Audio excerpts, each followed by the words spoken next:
अस्सलाम वालेकुम and good morning. आप देख रहे हैं नया दिन। मैं हूं आपके साथ मोहम्मद शुएब और मैं हूं किरण आफ्ताब। बहुत सारे मसाइल हैं लेकिन उसमें थोड़ी थोड़ी लाइट भी है कहीं ना कहीं। ऐसी खबरें भी आ जाती हैं, ऐसी बात भी हो जाती है और नहीं हो तो हमें कोशिश करनी चाहिए कि हम मुख्तलिफ हालात में लड़ना भी सीखें, आगे बढ़ना भी सीखें और साथ में जीना भी सीखें। कभी कभी आगे बढ़ना ज़रूरत पड़ जाती है लेकिन स्माइल तो चेहरे पर रखी जा सकती है और अपने पेन को तो शेयर किया जा सकता है। तनकीद करना बहुत आसान होता है लेकिन अगर कोई जिम्मेदारियां शेयर करने की बात करे और ये बात वो सियासत के साथ करे तो क्या कहने। वैसे आपने घर से निकलते वक्त मौसम तो देखा ही होगा, मतला अब्र आलूद था, बादल ही बादल थे। वैसे ये बादल ना गरज रहे हैं कल से। हम कराची की बात कर रहे हैं तो जो बोले वो कुंडा खोले, आपने सुना होगा। मैं आपको बताती हूँ अमलन ऐसा हुआ। बहुत तनकीद की थी मुस्तफ़ा कमाल साहब ने मेयर कराची पर। उन्होंने मेयर कराची को उन्होंने ना टास्क दे दिया, मेयर कराची साहब ने उन्हीं को टास्क दे दिया। मेयर कराची ने एक नोटिफिकेशन जारी किया और फिर मुस्तफ़ा कमाल ने चैलेंज एक्सेप्ट किया। बिना वक्त ज़ाया किए उन्होंने चार्ज ले लिया। रात गए उन्होंने असगर अली शाह स्टेडियम का दौरा भी किया।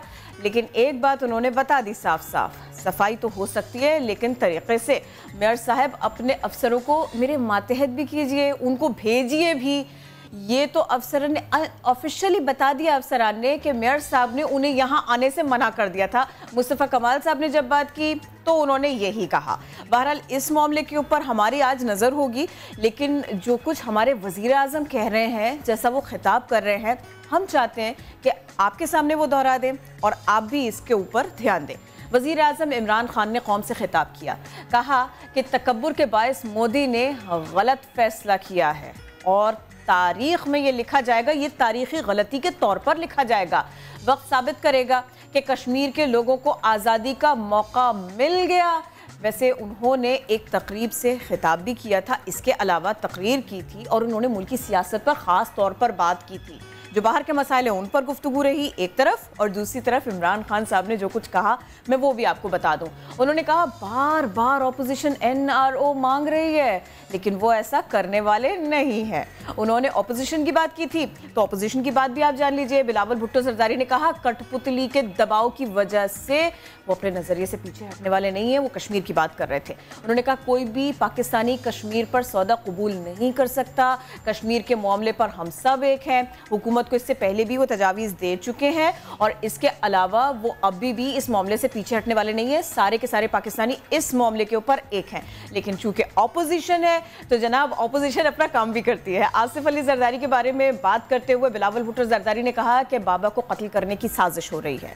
हुकूमत आसिफ अली जरदारी को तिब्बी सहूलत नहीं दे रही, इसीलिए उनको ऐसा लगता है। और कुछ बात कर लेते हैं कैबिनेट मीटिंग से मुतालिक भी। पार्लिमानी कश्मीर कौमी कमेटी और मजलिस की असम्बली खारजा बराए कायमा आज के जो इजलास हैं उससे मुतालिक आपको बताएंगे। काबीना का इजलास होना है, उसमें वजीर खारजा शाह महमूद कुरैशी पाकिस्तान की सिफारती काविशें बताएंगे। वजीर आज़म आलमी रहनुमाओं से राबतों पर काबीना को एतमाद में भी लेंगे, इससे मुतालिक आपको हम ये भी बता देते हैं। और जनाब अब ज़रा हम बात कर लेते हैं कुछ ऐसी हैपनिंग्स की जो कल हो गई लेकिन चूंकि शादी का सीज़न है, शादी की तकरीबात हैं, वलीमा हुआ है जी, तो फिर हम आपको इस बारे में भी बता देते हैं। इमाद वसीम का वलीमा हुआ और क्या शानदार वलीमा था, क्या वहाँ पर लोग थे और किस सरदर्द से दूल्हा आए और सीधे सीधे नहीं चल कर आए। वो उन्होंने भंगड़ा भी डाला इस मौके पर, डांस भी किया था उन्होंने। जब बारात आई, जब एंट्री हुई दूल्हा की तो वो सीधी सादी सी नहीं हुई थी, बड़ी ज़बरदस्त हुई थी, बड़ी प्यारी हुई थी।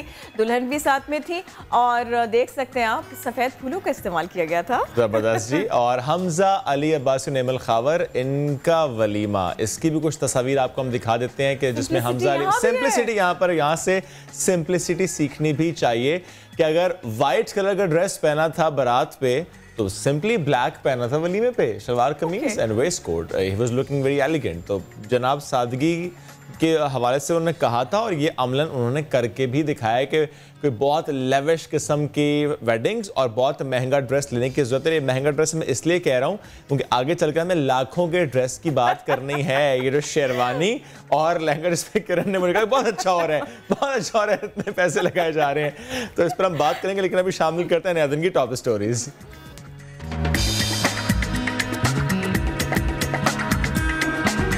कचरा जिंदगियां ही नहीं बच्चियों का मुस्तकबिल भी तबाह करने लगा। लियाकताबाद और हजारागोट में गंदगी के बायस रिश्ते नहीं आ रहे, अवाम फट पड़े। कचरे और सीवरेज जैसे मसाइल किस तरह असरअंदाज हो रहे हैं, जानिए कुछ देर बाद।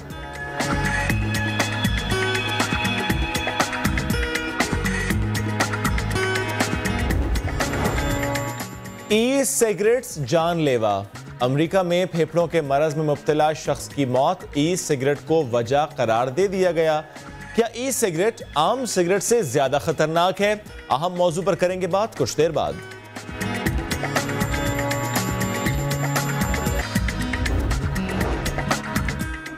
सिर्फ बड़े ही नहीं, बच्चे भी घबराहट या एंजाइटी का शिकार हैं। बच्चों की घबराहट या अनजाने खौफ को नजरअंदाज ना करें।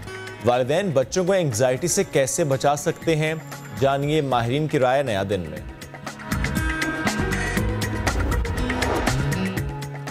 महंगाई के दौर में शादी करना भी आसान नहीं। दुल्हन का लहंगा 7 से 18 लाख रुपए में मिलने लगा और दुल्हा की शेरवानी भी 60,000 से कम नहीं।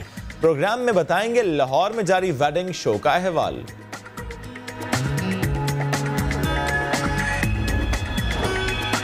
ए लेवल इम्तिहानात में कम नंबर आने की टेंशन या हकीकत कुछ और। क्वेटा से कराची आने वाली तालिबा घर छोड़कर चली गई। वालिदैन तलाश के लिए मारे मारे फिरने लगे।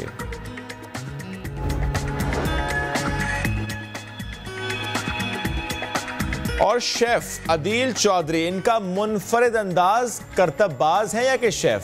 निराला अंदाज आपको हम दिखाएंगे नया दिन में।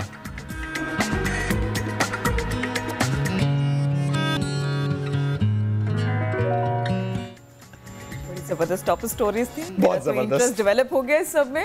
वैसे ये वही शेफ है ना जो प्रिंस भी लगते हैं। यस है ना। और अब इनका मुनफरिद अंदाज, ये भी हम आपको आगे चलकर दिखाएंगे कि ये मुनफरिद अंदाज से बना क्या रहे हैं। वैसे वो वीडियो मैंने देखी किरण, वो जब बोटी गिरी ना, यही खानी है, यही खानी है, गल भी चुकी है। यस। तो भाई अब अभी हम बात करेंगे किसकी जी? फिदौर की बात करेंगे। कौन है ये? रूस ने इंसान नुमा रोबोट पर मुश्तमिल रॉकेट खला में भेज दिया है, जो बैनुल-अक़वामी खलाई स्टेशन पर 17 दिन तक खलाबाजों की मुआवनत करना सीखेगा। अभी सीख रहा है, सीख जाएगा। तो जनाब ये रोबोट एक ऐसे रॉकेट में भेजा गया है जो खुदकार तरीके से चलता है। रशियन खलाई रॉकेट इसके जो खलाई अड्डे से जब रवाना हुआ तो 7 सितंबर तक ये अब खला में रहेगा, ये बताया गया। और आम तौर पर ये जो रॉकेट है ये इंसानी मदद से चलता है और इस खलाई जहाज में कोई भी इंसान सफ़र नहीं कर रहा। खलाबाज के बजाय जो पायलट की सीट है वो फिदौर ने संभाल रखी है। इंस्टाग्राम और ट्विटर अकाउंट्स भी हैं भाई इनके। ये बड़े इंसानों वाली हरकतें हैं इनकी। ये इंसानी हरकत और सकनात की नकल करता है और इसी वजह से वो खलाबाजों की मुआवनत कर सकता है। खलाई स्टेशन में ये इन तमाम कामों की मशक करेगा जो एक खलाबाज अंजाम देता है। अगेन मैं कहूँगी, लड़का अभी सीख रहा है। अच्छा चलिए एक और आपको इंटरेस्टिंग खबर देते हैं कि पार्क की सैर को गई थी खातून और वारे न्यारे हो गए। अब पार्क की सैर को गई थी शॉपिंग के लिए? समझ ले, शॉपिंग भी कर ली और पैसे भी नहीं लगे। Creator of diamond state park, याद है कुछ दिन पहले इस पार्क से खबर दी थी कि हीरा मिला था। यस, हीरा मिला था, बड़ा सा वो बड़ा हीरा था। ये उससे भी बड़ा हीरा है। और ये मजे की बात पता किरण इसमें क्या है? ये पीला हीरा है। पीला है, पीला चूजा नहीं है, पीला हीरा है। 3.72 कैरेट का पीला हीरा इनको मिला और ये आराम से बैठी हुई थी और अचानक से नजर पड़ी इनकी कि कुछ चमक रहा है। वालिदा को आवाज दी कि मुझे लगता है कि मुझे हीरा मिला। फिर वो इंतजामिया के पास गए तो उन्होंने कहा कि वाकई हीरा है और ये इतना बड़ा हीरा है। क्योंकि यहाँ पे लोग रोजाना जाते हैं, खुदाई करते हैं और जिसकी किस्मत हो बहुत अच्छी उनको हीरा मिल जाता है। लेकिन ये हीरा बड़ा वाला हीरा, इतना बड़ा नहीं है, छोटा ही, लेकिन जो मिले उनसे बड़ा वहीं जाना है मुझे, यही पार्क जाना है, यहीं पे जाके वॉक करना है। तो नया दिन वहीं से ना किया जाए? कर ले। अगले कुछ 60-70 दिनों से वहीं से करते हैं जब तक हमें हीरे नहीं मिलते, वो पीले पिंक हर तरह के हीरे। अरे मैं तो वहां पर शिकारी बन के जाऊंगी, मैंने ऐसा सोचा है। लेकिन तुक्के लगते हैं किरण वहां पे, वो खुदाई करते रहो नहीं मिलता। देखिए हम आराम से बैठी हुई थी, उन्होंने तलाश नहीं शुरू की थी तो उनको मिल गया। खैर बढ़ते हैं आगे। मैं आराम से बैठी रहूंगी, चले आप ढूंढिएगा। ठीक है जी। ये शिकार आप कीजिएगा। ओके, वैसे शिकार हो तो ऐसा कैसा? न्यूयॉर्क की रिहायशी खातून है, शिमाली अमेरिका की झील पर शिकार के लिए जब पहुंची तो हैरान रह गई क्योंकि कांटे में एक नहीं 2 मुंह वाली मछली फंस गई थी। मेरे जहन में बहुत सारे इंसान आ रहे हैं जिनके बारे में कहा जाता है इनके दो मुंह है, ये एक बात नहीं कर सकते। तो नहीं आया ना आपके जहन में? इतना नहीं, इतना दूर नहीं गई थी मैं। अच्छा। वापस मछलियों पे आ जाए। न्यूयॉर्क से ताल्लुक रखने वाली ये खातून मछलियां पकड़ने गई थी और इनकी जिंदगी का हैरानकुन तरीन वाकया हो गया, इनको अनोखा तजुर्बा हो गया। डेबी अपने शौहर के साथ झील पर पहुंची थी, मछलियां पकड़ रही थी और इनके हाथ आई एक अजीबोगरीब मछली। डेबी ने बताया कि जब उन्होंने मछली को किश्ती में खींचा तो उन्हें यकीन नहीं आया कि ये तो दो मुंह वाली है, हैरतअंगेज़ मछली है। उन्होंने बताया कि उन्होंने और उनके शौहर ने मछली को नुकसान नहीं पहुंचाया, इसके बगैर ही बड़ी हिफाजत से दोबारा झील में छोड़ दिया। लेकिन छोड़ने से पहले उन्होंने मछली की कई पिक्चर्स बनाई। क्या बात है, ये बड़ी अनोखी सी मछली जो इनके हाथ है। यस, ये जरूरी भी बहुत है, पिक्चर बनाया था कि बतौर सबूत आप पेश कर सकें। चलिए जी, बात करते हैं कुछ सियासी माहौल की भी हो ही रही है ना। सेल्फी इम्पैक्ट रखती है ना, बहुत इम्पैक्ट रखती है। और अब तो लगता है किरण ये है कि एक सेल्फी से ही आप मसाइल को उजागर करेंगे। वैसे किरण आपको याद है कुछ टाइम पहले जब हमारे सदर मुमलिकत साहब एयरपोर्ट गए थे और वहां सीट पर लेट गए थे, फिर वो पता नहीं कहां लेटे थे, उन्हें कहां लिटाया गया था उस तस्वीर को एडिट करके। सेल्फी तक का सारा सफर याद है मुझे। तो अभी हम बिलावल भुट्टो की सेल्फी से मुतालिक आपको बताएंगे। उन्होंने ली सेल्फी और उसके बाद उस सेल्फी को एडिट कर करके हर तरह का मसला उजागर किया गया। सूरज का बोसीदा निज़ाम हो, खस्ता हाल स्कूल हो, अस्पताल की सिचुएशन हो, मुख्तलिफ मकामात पर जो मसाइल हैं उनकी निशानदही कर रहे हैं कि पीछे है मसला और आगे है बिलावल की सेल्फी। ये तस्वीर जरा हम आपको साथ साथ दिखा रहे हैं, लेकिन तसल्ली से देखिए, दिखाते हैं। ये नन्हे हाथों में बड़ी बोतल, लियारी में पानी है, बहुत पानी है, फिर ये लियारी वाले को क्यों तरस रहे हैं? ये नन्हे हाथ और दो तस्वीरें यानी एक तस्वीर वो थी जो बिलावल भुट्टो जरदारी की थी और उस तस्वीर को जगह जगह दिखाया गया था, उसको पेस्ट किया गया था, एडिट किया गया था, वो तस्वीर दिखाई गई थी और ये बताया गया था कि तस्वीर एक, लेकिन अपने अलावा, अपनी सेल्फी के अलावा ज़रा पीछे भी देखिए कि क्या क्या हो रहा है, बस ये बताने की कोशिश थी। और दूसरी तस्वीर थी वो कि जिसमें एक छोटी सी बच्ची क्या कर रही है। लियारी की ये पिक्चर है, कैसे ये जाती है, कैसे आती है, और ये देखिए किन मसाइल से गुजर के छोटी सी बच्ची एक बॉटल उठा के जा रही है। ये है इसका बचपन जो कि हमने इसको दे दिया। हालांकि बच्चों को बचपन जो देना है उसमें तो खिलौने हो, उसमें तो खेल कूद हो, लेकिन वो बच्ची तो पानी की तलाश में निकली है। रिपोर्ट दिखाते हैं आपको। लियारी में पानी है, बहुत पानी है, फिर ये लियारी वाले बूंद बूंद को क्यों तरस रहे हैं? ये नन्हे हाथों में बड़ी बोतल थामे बच्चियां बूंद बूंद की मुतलाशी क्यों हैं?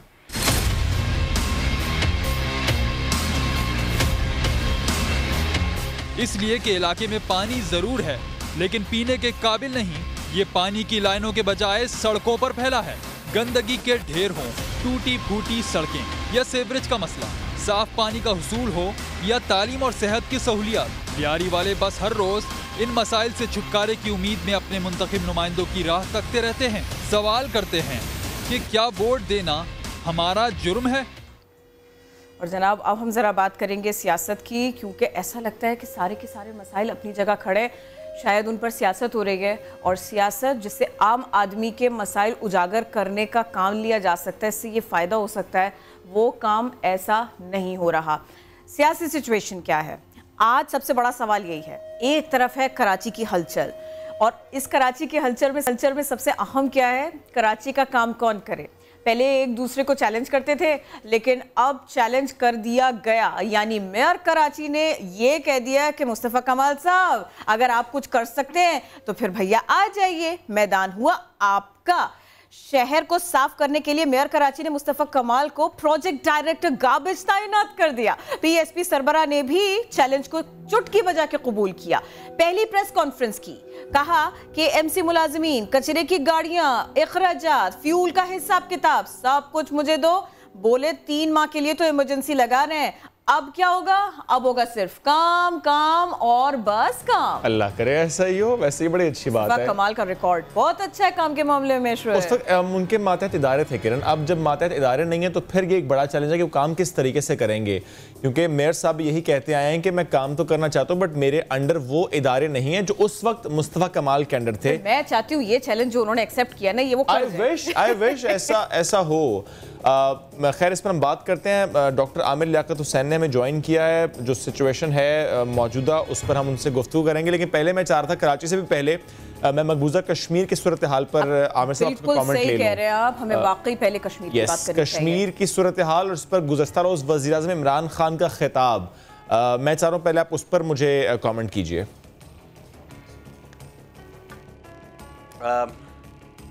जी, ये जो आपने बताया कि इमरान खान साहब का खिताब वज़ीर आज़म का बहुत अच्छा था, खिताब था, अच्छा खिताब था, अच्छी तकरीर थी, बहुत बेहतरीन तकरीर थी, लेकिन उसमें 2-3 जुमले वो मैं समझता हूँ कि उन्हें वापस ले लेने चाहिए। एक तो उन्होंने गांधी को महात्मा कहा, उसकी वजह ये कि वहाँ पर कोई भी कायद आज़म को कायद आज़म नहीं कहता। भारत में कभी हमने नहीं सुना कि किसी ने कहा हो कायद आज़म, वो कहते हैं मिस्टर जिना। तो महात्मा का मतलब होता है महाआत्मा, महाआत्मा का मतलब होता है बहुत बड़ी अजीम रूह। तो इस्लाम की रूह से, और चूँकि उनकी तो बेगम भी माशाल्लाह इतनी दीनी ज़ौक़ रखती हैं, इस्लाम की रूह से महाआत्मा वो होगी जो मकाम इल्लीन में होगी। मकाम इल्लीन वो होगा जहाँ पर गुनाहगार नहीं होंगे, नेकुकार होंगे।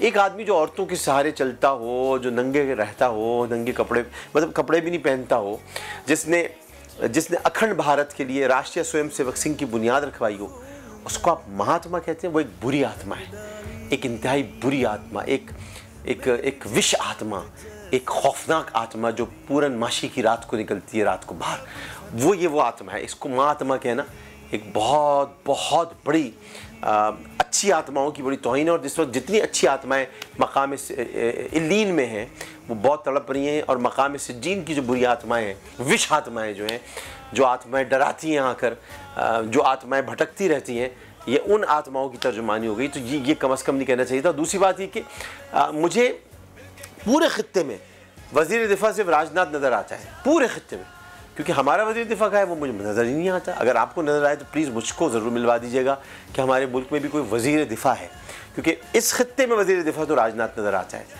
हमारा वज़ीर दिफ़ा जवाब क्यों नहीं देता, हमारा वज़ीर दिफ़ा कहाँ है, पता नहीं। मिल जाए तो ज़रूर बताइए। अच्छा डॉक्टर साहब, कुछ हम ज़रा ना अपोजिशन जमातों की बात कर लेते हैं। आसिफा भुट्टो सियासत में मुतहर्रिक हो रही हैं, JUI भी अपोजिशन जमातों की बैठक पर गौर कर रही है। उन्होंने पहले ही कह दिया है हमारे लोगों के साथ में राबिते हो रहे हैं, पॉलिटिकल पार्टीज़ के साथ में राबिते हो रहे हैं। ये कोई इम्पैक्ट आने वाला है मुल्क की सियासत में इस सब का? आसिफा भुट्टो को बहुत अरसे से, असल में आसिफ जरदारी साहब की जो तीनों बच्चे हैं, ये मैं आपको बिल्कुल एक ख़बर दे रहा हूँ, यूँ समझ लें कि आसिफ जरदारी साहब के तीनों बच्चों में आसिफ जरदारी साहब की जो लाडली साहबजादी है वो आसिफा है, और वो उनसे बहुत प्यार करते हैं। उसकी वजह कई वजूहत हैं, क्योंकि आसिफा को ज़रूरत भी थी अटेंशन की, और इस वजह से उन्होंने उनको प्यार किया। बाकी उनके बच्चे भी, क्योंकि देखिए मैं इन मामलात में बड़ा बहुत ज़रा एहतियात से बात करता हूँ, घर की बात है, बच्चे हैं सब, तो जो भी बच्चे वो उनको लाना चाहते हैं आगे। बख्तावर का इंटरेस्ट नहीं है, बिलावल का होना या आसिफा का होना एक ही बात है, तो इसलिए उन्होंने कहा चलो बिलावल आसिफा, चलो कोई तो एक ही बात है, एक ही बात है, समझ लें। तो इसी वजह से उन्होंने आसिफा को कहा है कि वो आगे आएँ। तो मेरा ख्याल है कि आसिफा बिलावल से अच्छी सियासतदान साबित हो सकती हैं अगर वो आगे आए तो। बहुत शुक्रिया। आमिर लियाकत हुसैन आप साथ मौजूद थे और जो मौजूदा सियासी सूरत हाल है उस पर कमेंट कर रहे थे। उनकी बात दोहरानी पड़ेगी। उन्होंने आज जो हमसे गुफ्तगू की है ना, वो थोड़ा सा हमें दोहराना पड़ेगा। एक तो ये कि हमें अल्फाज का अच्छा इंतखाब करना चाहिए और सबको करना चाहिए। उन्होंने कुछ बातों के मायने बताए, वो हमें अपने जहन में रखना चाहिए।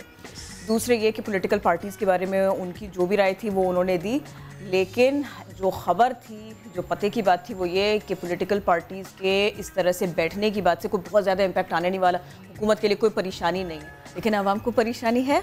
अब आप कहेंगे ना घबराना नहीं है, मैं वाकई ये कह रहा था घबराना नहीं है, लेकिन लगता है घबराना पड़ेगा जब लहंगा खरीदने कोई जाए और वो 7 से 18 लाख रुपए का मिले। की बात अच्छा, तो मतलब हो सकता है फैमिली में कोई और इवेंट और मैं साथ जा रहा हूँ तो मैं शौक तो मैंने फिर भी लग जाना है कि 7 से 18 लाख रुपए की का लहंगा।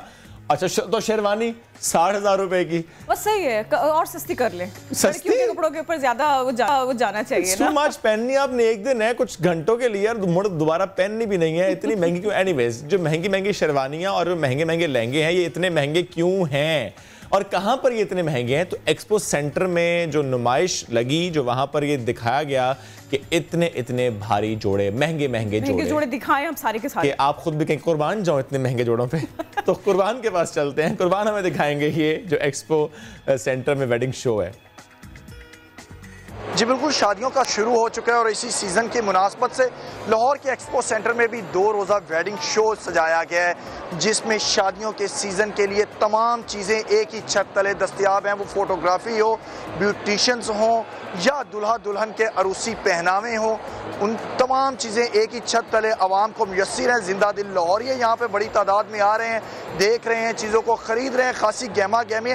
इस वक्त बनी संवरी एक दुल्हन जो हैं वो भी बैठी हुई हैं, मेकअप किया हुआ है, अरूसी पहनावा पहना हुआ है, जोड़ा पहना हुआ है, ज्वेलरी उन्होंने पहनी हुई है, बहुत खूबसूरत दिख रही है। उनसे भी बात करते हैं, वो क्या कहते हैं। जी, क्या कहना चाहेंगे, दुल्हन बनकर कैसा लग रहा है? अच्छा लग रहा है। इट्स ऑब्वियस कि सबको खुशी होती है, लेकिन अभी मेरी एज नहीं है, जो कि मेरा शौक पूरा हो गया पहले ही, और मुझे बहुत अच्छा लग रहा है। तो किस तरह का मेकअप आपने करवाया है?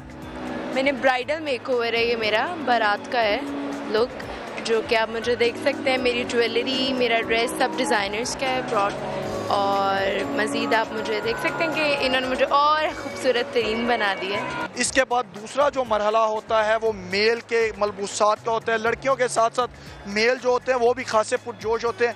यहाँ पर अगर हमारे कैमरामैन दिखाएं तो कुल्ले हैं, शेरवानियाँ हैं, 2 पीस हैं, हर तरह के जो मलबूसात हैं मेल के दूल्हा बनने के लिए।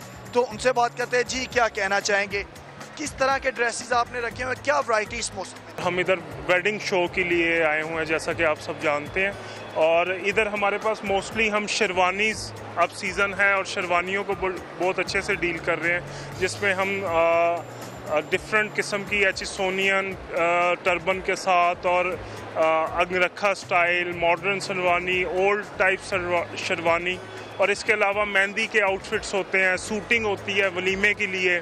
और जो लड़कियों की तरह अब लड़के भी खासे कॉन्शियस हो गए शादी के इवेंट्स के वाले, तो कलर्स की किस तरह की फरमाइश आ रही है, किस तरह का डिज़ाइन शेरवानी का रखा जाता है, कामदार, किस तरह सादा, क्या क्या?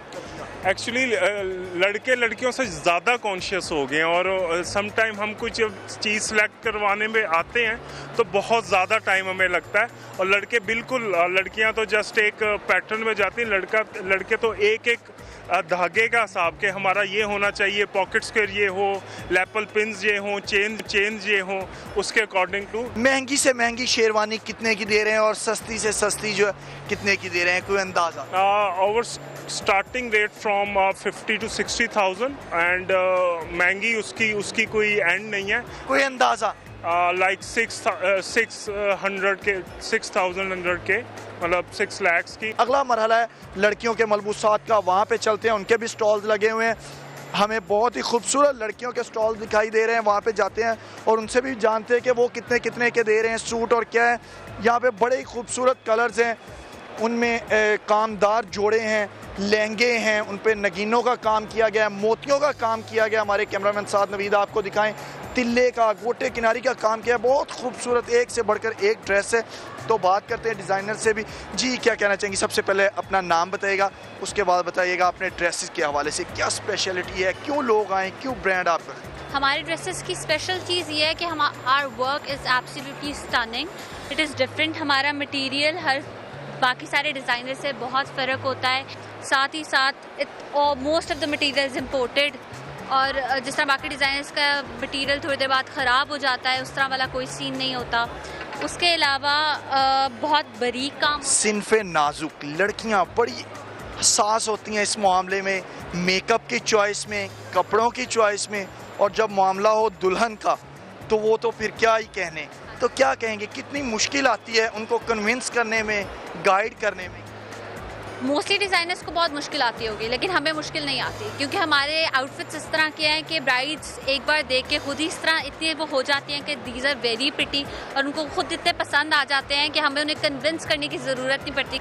जी, तो आपने जाना कि इनका कहना है कि बहुत ही हमारे खूबसूरत ड्रेसेस हैं, लेकिन इसके साथ साथ जब कीमतों की बात की है तो कीमतें बहुत ज़्यादा। उन्होंने अपने ड्रेसेस के हवाले से बताया कि 6 से 7 लाख के जो उनका दुल्हन का अरूसी जोड़ा है वो तैयार करें, जबकि दीगर डिज़ाइनर्स जो हैं ओवरऑल अगर इस वेडिंग शो की बात की जाए तो 18 लाख रुपए तक दुल्हन का जोड़ा तैयार किया जा रहा है। इसी तरह अगर मेल की शेरवानी की बात की जाए तो उसकी भी कीमत आपने जानी कि 6 लाख रुपए तक मेल की शेरवानी तैयार दुल्हे की जा रही है। जी बात है कुर्बान, बहुत शुक्रिया।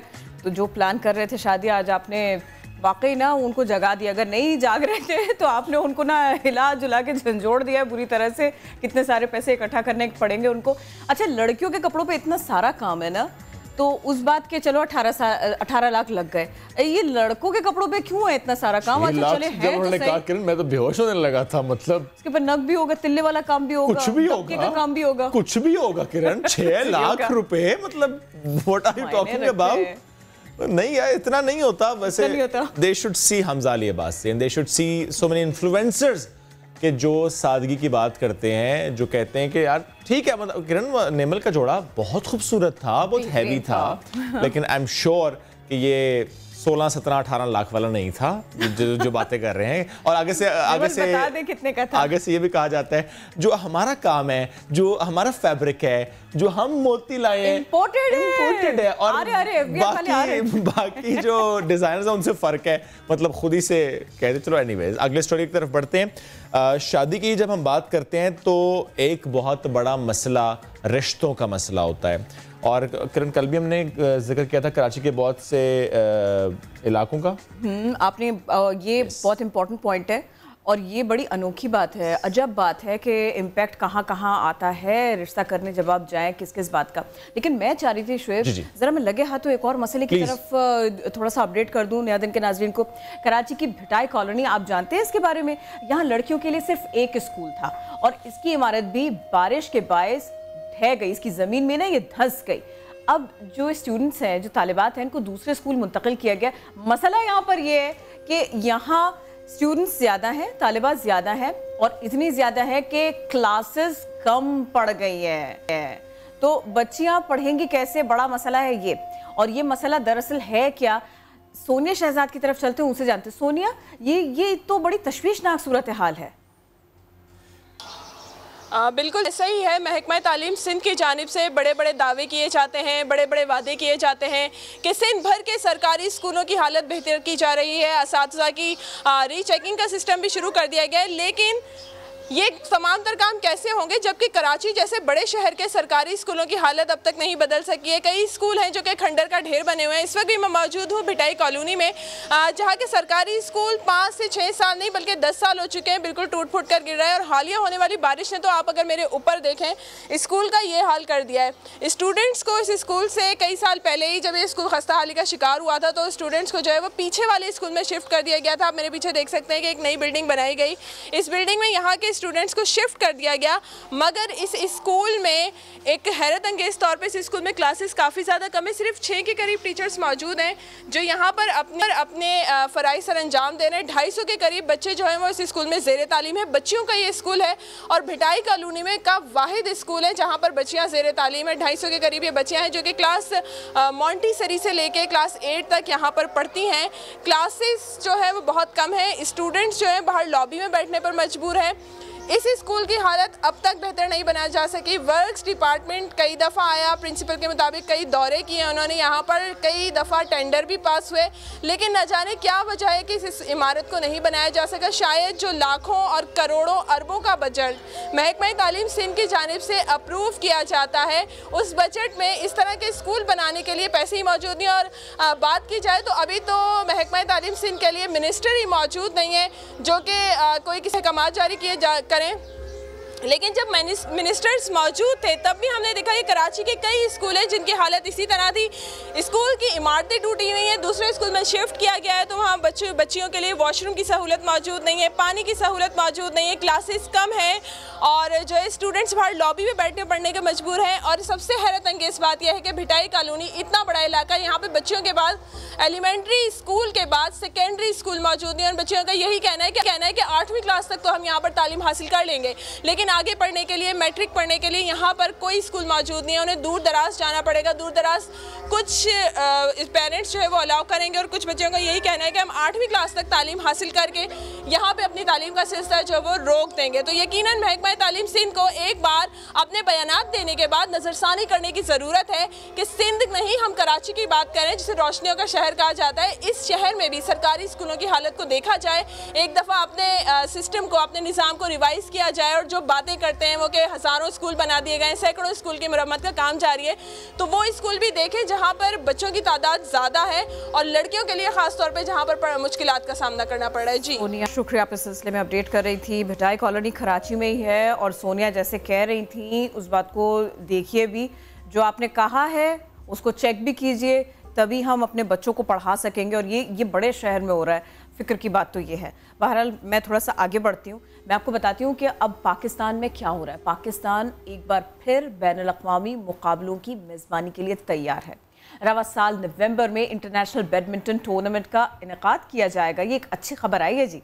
पाकिस्तान बैडमिंटन फेडरेशन के मुताबिक ये टूर्नामेंट टोक्यो ओलंपिक 2020 के क्वालिफाइंग में भी मददगार साबित होगा।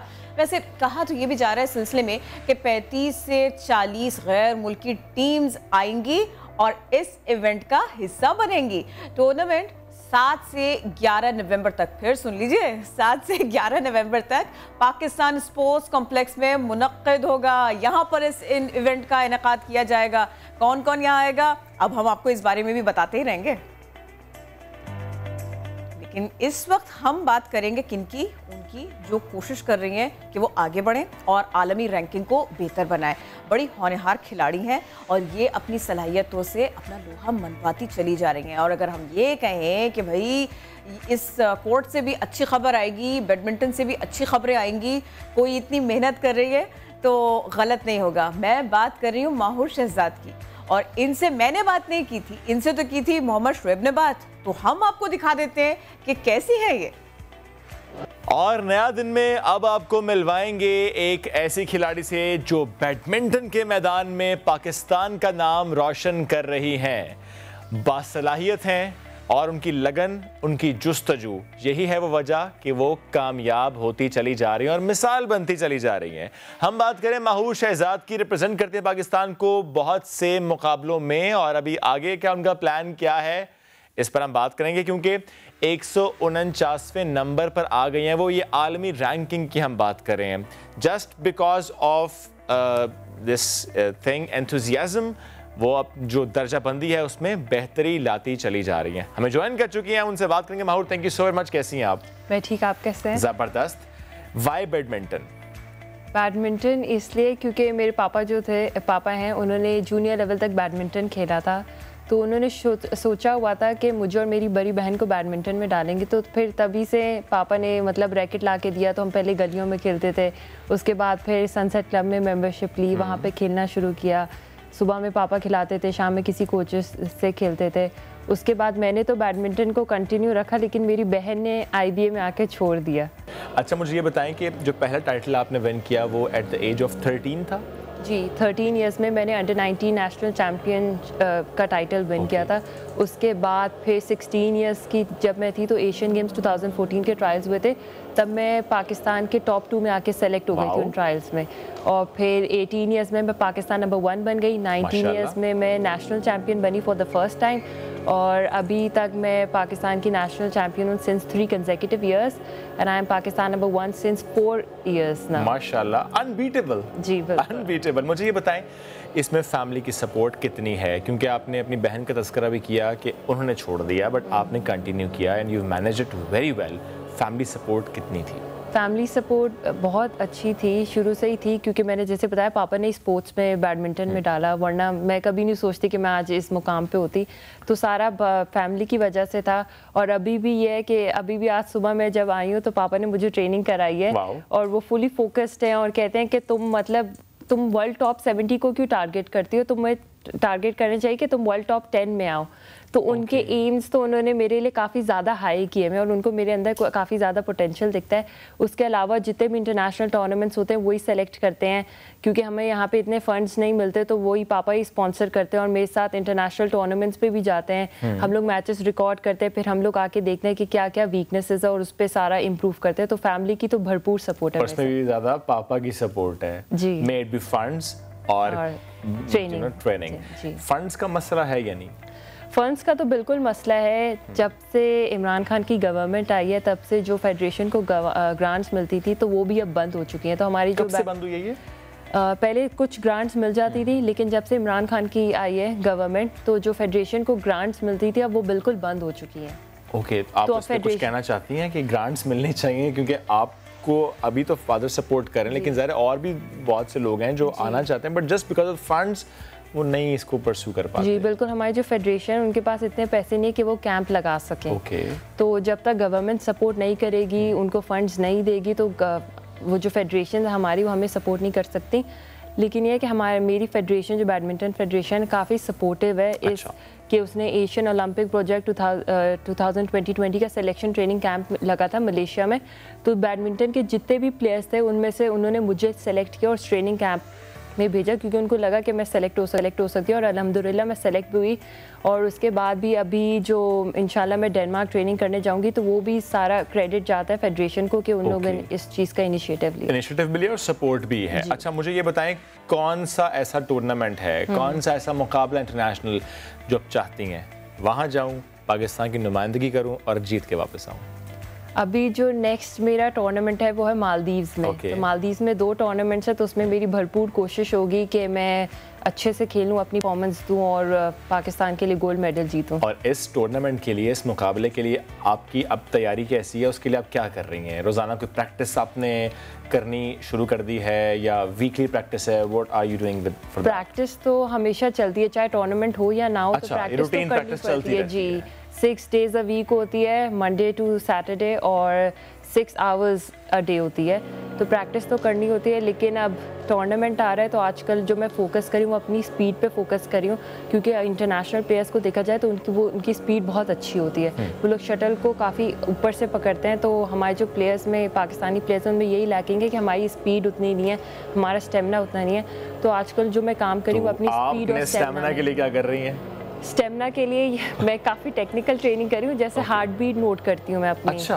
कि मतलब ये जो अगर मैं एक शेडो का सेट लगानी हूँ, कोई ट्रेनिंग करी उसमें मेरी कितनी हार्ट बीट जा रही है, उसके बाद कितने पे आके मैंने वापस से स्टार्ट करना है। अगर मेरी हार्ट बीट 198 तक जा रही है तो मैंने 130 पे दोबारा से स्टार्ट कर लेना है। Okay, because we have talent, thank you so very much. लेकिन लास्टली मैं चाह रहा हूँ आप ज़रूर मैसेज भी दें उन लड़कियों को जिस तरह आपकी बहन ने छोड़ दिया ना और फोकस स्टडी पे होना तो चाहिए। ज़रा स्टडी पहली आपकी प्रायोरिटी भी है, लेकिन जिसको शौक है वो चाहे बैडमिंटन हो, वो लॉन टेनिस हो, वो कोई और गेम हो, तो अगर शौक है तो फिर घबराना नहीं है। A message from you to all the girls कि आपने घबराना नहीं है और मैनेज करना है। ये आजकल की जो फैमिलीज़ होती हैं वो यही कहती है कि आप स्टडीज़ पे ज़्यादा फोकस करो। तो मैं यही कहूँगी कि स्टडीज़ पे अगर आप फोकस करो तो ये नहीं कि आप स्पोर्ट्स को छोड़ दो, आप दोनों चीज़ों को साइड बाय साइड भी लेके चल सकते हो, लेकिन उसके लिए आपको है कि आप अपना टाइम मैनेज करो इफेक्टिवली। ये नहीं कि आप सोशल मीडिया करो, यूज़ करो और टीवी देख रहे हो और पार्टीज़ में जा रहे हो, तो उस चीज़ को कम करके भी आप दोनों चीज़ों को एक अच्छे लेवल पे परफॉर्म कर सकते हैं। आप खुद कितना सोशल मीडिया यूज़ करती हैं? मैं बहुत कम, मैं रात में ट्रेनिंग होने के बाद करने के बाद फिर यूज़ करती हूँ। That's wonderful. Thank you so very much. It was nice meeting you. और बाकी मैसेज बहुत ज़्यादा दिए हैं, लेकिन सबसे अच्छा मैसेज है कि वो सोशल मीडिया का इस्तेमाल कम करती हैं और चीज़ों को बड़ा अच्छा मैनेज करती हैं। She is working on time management, लेकिन साथ ही कुछ शिकवा भी है कि टैलेंट तो है लेकिन फंड्स नहीं हैं फेडरेशन के पास, बट स्टिल फेडरेशन सपोर्ट कर रही है। तो अभी जो उनकी रैंकिंग है वो ज़बरदस्त है इंटरनेशनल भी, और पाकिस्तान के जो नंबर 1 है अनबीटेबल है। बट ये रैंकिंग हमने और ऊपर लेकर जानी है, तो हम सब ने दुआएं तो करनी है, लेकिन दवा यानी फैसिलिटीज़ भी प्रोवाइड करनी है, और ये काम बहरहाल इदारों ने करना है। क्या बात है शुएब, ज़बरदस्त ज़बरदस्त ज़बरदस्त। थैंक यू, बहुत अच्छी गुफ्तगू थी।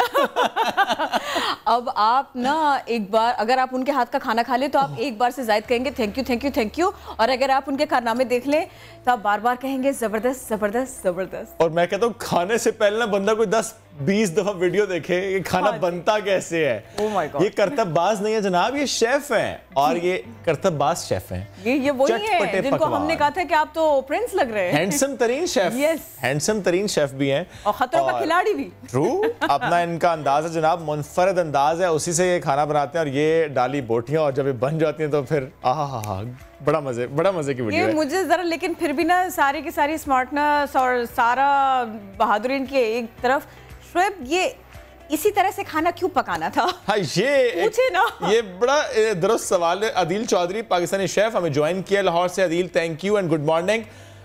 यही स्टाइल क्यों अदील? खतरों का खिलाड़ी क्यों? खाना पकाने का हर किसी का अपना अपना यूनिक स्टाइल होता है, और ये मेरा स्टाइल है। नॉर्मल भी खाना हम लोग बना ही लेते हैं, but I would like to do things differently. अच्छा अदील, हमने ये सुना था कि ना जो खाना पकाता है ना वो मसाले पे तवज्जो देता है, वो तरकीब पर ध्यान देता है, वो वक्त का ध्यान रखता है, लेकिन अब तो बहुत कुछ बदल गया है ना। अब लुक्स का भी ध्यान देते हैं आप, उसके ऊपर भी बहुत तवज्जो आपकी, और खाना पकाने का स्टाइल वो भी डिफरेंट होना चाहिए। ये लग रहा है मुझे। देखिए, खाने के अंदर जो हमारा कोर फोकस है वो तो मसालों पे और उसके टेस्ट पर ही है, लेकिन हर किसी का अपना यूनिक स्टाइल होता है खाना बनाने का। ये मेरा स्टाइल है, एंड आई वुड से कि अब सोशल मीडिया का भी टाइम है और सबको अपने अपने यूनिक स्टाइल को आगे लेके आना भी चाहिए। Adil, do you know there's an Italian chef who is having the same style? आपको नहीं लगता कि आप लोग ये ट्रेंड सेट करते जा रहे हैं कि खाना इसी तरह से पकाना? जी, अब पहले खाने की जो प्रेपरेशन थी उसका किसी को मालूम नहीं होता था, तो अब पूरी दुनिया के अंदर लोग अपनी अपनी कुजीन की प्रेजेंटेशन पे काम कर रहे हैं। मैं पाकिस्तानी खाने को प्रमोट कर रहा हूँ और पाकिस्तान को प्रमोट कर रहा हूँ, और ये मेरा स्टाइल है और जो कि लोगों को बहुत पसंद भी आ रहा है। अदील, आप जो नए दौर और जदीद ज़माने के तकाज़े हैं उनको भी निभा रहे हैं और साथ के साथ अपने खानों को प्रमोट भी कर रहे हैं, तो मुझे ये बताइएगा, अपना कल्चर, अपने खाने, हम इनको कैसे कैसे प्रमोट कर सकते हैं? क्या पैगाम देना चाहेंगे आप? जी, इसके अलावा मैं ये कहना चाहूँगा कि आपका जो लोकल टैलेंट है, जो पाकिस्तानी शेफ़ हैं और जो पाकिस्तानी खाने हैं, उसको लोग ज़रूर प्रमोट करें। जो भी किसी का स्टाइल है उसको आप लोग अप्रिशिएट करें, उसको पसंद करें, ताकि पूरी दुनिया के अंदर पाकिस्तानी खानों का एक नाम पैदा हो और पाकिस्तान का भी नाम पैदा हो। ज़बरदस्त, thank you so very much. आप साथ मौजूद थे और जो मनफरद अंदाज है इससे मुतालिक भी गुफ्तगू करते, मैं दिखा देता हूँ एक बार फिर। किरण की ख्वाहिश है, दोबारा देखते हैं जी। वाओ, जबरदस्त भाई, ये खाना खाने में कोई मुजायका नहीं है। वैसे ये मुझे ट्राई करना है। ये बोटी, यही बोटी यहाँ होते तो हम उनसे कहते हैं कि ट्राई करवा दें, but please do not try this at home, because वो बड़े ट्रेंड हैं इस मामले में, तो ऐसा ना हो कि आप ये करने के चक्कर में, इनको कॉपी करने के चक्कर में करते चले जा रहे हैं। ओह, बहुत शुक्रिया, बहुत शुक्रिया। खैर, एक ख़बर आपको और हमने देनी है कि अमेरिका में फेफड़ों के मरज़ में मुब्तला शख्स की मौत को ई सिगरेट से होने वाली पहली मौत करार दिया जा रहा है। इसको तो निस्बतन कम नुकसानदेह कहा जाता था। यही हमारा आज का टॉपिक है कि यह वाकई कम नुकसानदेह है या कि ये ज़्यादा नुकसानदेह। क्योंकि अमेरिकी रियासत इलिनॉय, इसमें फेफड़ों के बदतरीन मरज़ से होने वाली एक शख्स की मौत, इसको अमेरिका में ई सिगरेट से होने वाली पहली मौत करार दिया गया। हुकाम का इससे मुतालिक कहना है कि ई सिगरेट मरीज की मौत की वजह हो सकती है। ई सिगरेट या वेपिंग, इसको आम सिगरेट के मुकाबले में कम नुकसानदेह तस्वुर किया जाता है, जैसा किरण आपने भी कहा, क्योंकि वाकई ये कहा जाता है, बट क्या वाकई ऐसा है या नहीं, इस पर हम बात करते हैं। आज सवाल यही है, तो हम इसी बारे में बात कर लेते हैं। डॉक्टर जावेद अहमद हमको ज्वाइन कर चुके हैं। डॉक्टर साहब, अस्सलाम वालेकुम, वेलकम टू नया दिन, कैसे हैं आप? वालेकुम सलाम, अल्हम्दुलिल्लाह ठीक हूँ। अब हमें ज़रा से ये समझाइएगा, ई सिगरेट के इस्तेमाल से पहली मौत हो गई, और ये जो हमारा सवाल था कि ये तो कम नुकसानदेह थी, फिर जान कैसे गई, कुछ थोड़ा सा आप हमें इस बारे में बता सकते हैं?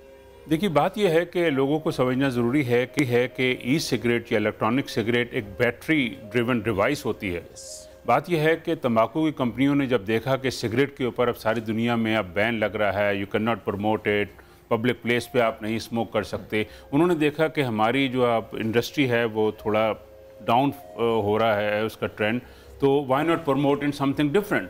तो वो ये एक इलेक्ट्रॉनिक डिवाइस लेकर के आए। उससे क्या होता है कि उसके ज़रिए आप निकोटीन जो है सिगरेट से आप धुएं की शक्ल में फेफड़े में ले जाते हैं, इसमें आप निकोटीन वेपर्स की शक्ल में अपने फेफड़े के अंदर लेके जाते हैं। और मुख्तलिफ डिवाइसेस हैं, इसमें पेन की शक्ल में भी अवेलेबल है, USB ड्राइव की शक्ल में, मुख्तलिफ और गैजेट के सिलसिले में। बात यह है कि यानी अगर आप सिगरेट के शौकीन हो और साथ में आप गैजेट्स के भी शौकीन हो तो आप जरूर इसका इंतखाब करेंगे। ये मलहूज़ रखा गया। नुकसान ये हुआ है कि जनाब सिगरेट के ऊपर तो हमने इतनी ज़्यादा पाबंदियां लगा दी, अब ई सिगरेट के ऊपर कोई पाबंदी नहीं है। पाबंदी तो है, नहीं जनाब, वो लॉस के अंदर अभी है ही नहीं। फॉर एग्जाम्पल वो आप इजीली प्रमोट कर सकते हैं इलेक्ट्रॉनिक सिगरेट को, आप शॉपिंग सेंटर में चले जाएं, आप रेस्टोरेंट में चले जाएं, ई सिगरेट के ऊपर कोई लेकिन शीशा और इलेक्ट्रॉनिक शीशा, क्योंकि दैट कम्स अंडर इलेक्ट्रॉनिक शीशा, ये जो ई सिगरेट है इस पर तो पाबंदी लगी थी इस्लामाबाद में। शीशा के ऊपर पाबंदी लगी थी, लेकिन उसके अंदर ये इलेक्ट्रॉनिक सिगरेट शामिल नहीं है, क्योंकि शीशा में स्टिल धुआं आता है। ओके। जबकि इलेक्ट्रॉनिक सिगरेट वाले कहते हैं कि इसमें वेपर्स हैं, इट्स लाइक अ नेबुलाइजर। ठीक है। तो बात यह है कि जो सिगरेट जो है इंसान 1, 2, 3 सिगरेट से ज़्यादा नहीं पी सकता, चूंकि धुआं होता है उसके अंदर। इलेक्ट्रॉनिक सिगरेट का प्रॉब्लम यह है कि इसके अंदर आप one tend to overuse it, उसमें आपको पता ही नहीं चलता कि आप कितनी निकोटीन अपने जिस्म के अंदर लेके गए हैं।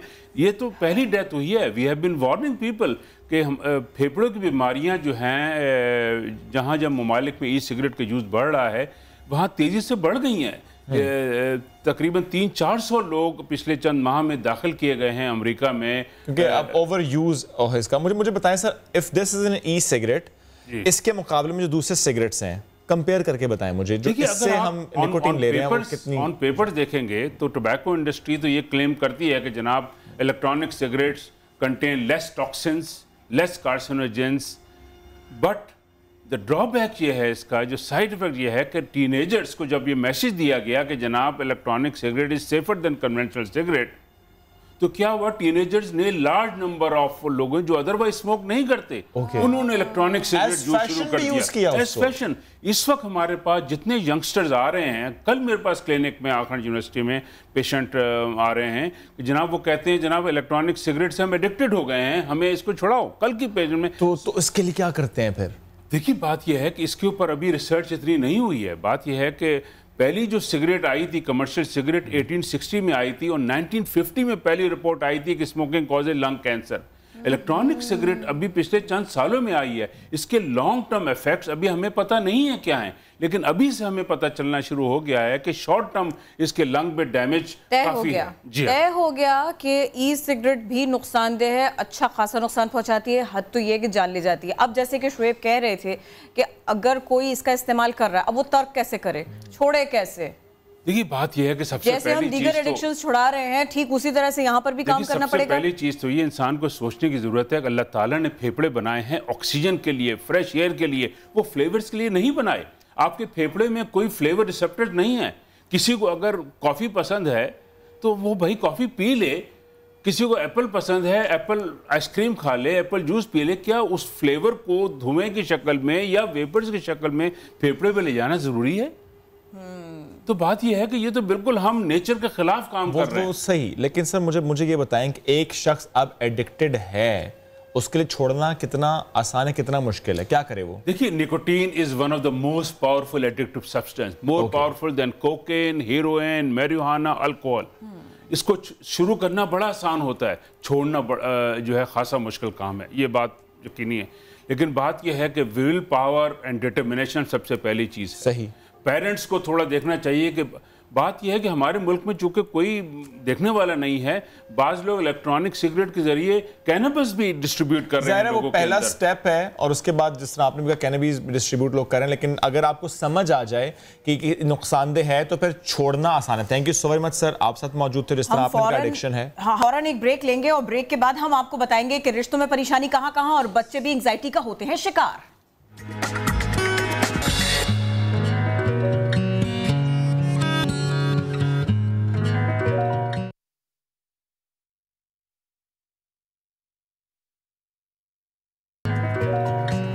जनाब, नया दिन में नए सिरे से खुशामदीद। मार्वल स्टूडियोज ने पहली पाकिस्तानी नजाद अमरीकी मुस्लिम कमाला खान को बतौर सुपर हीरो मिस मार्वल अपने सिनेमा यूनिवर्स का हिस्सा बनाने का ऐलान किया।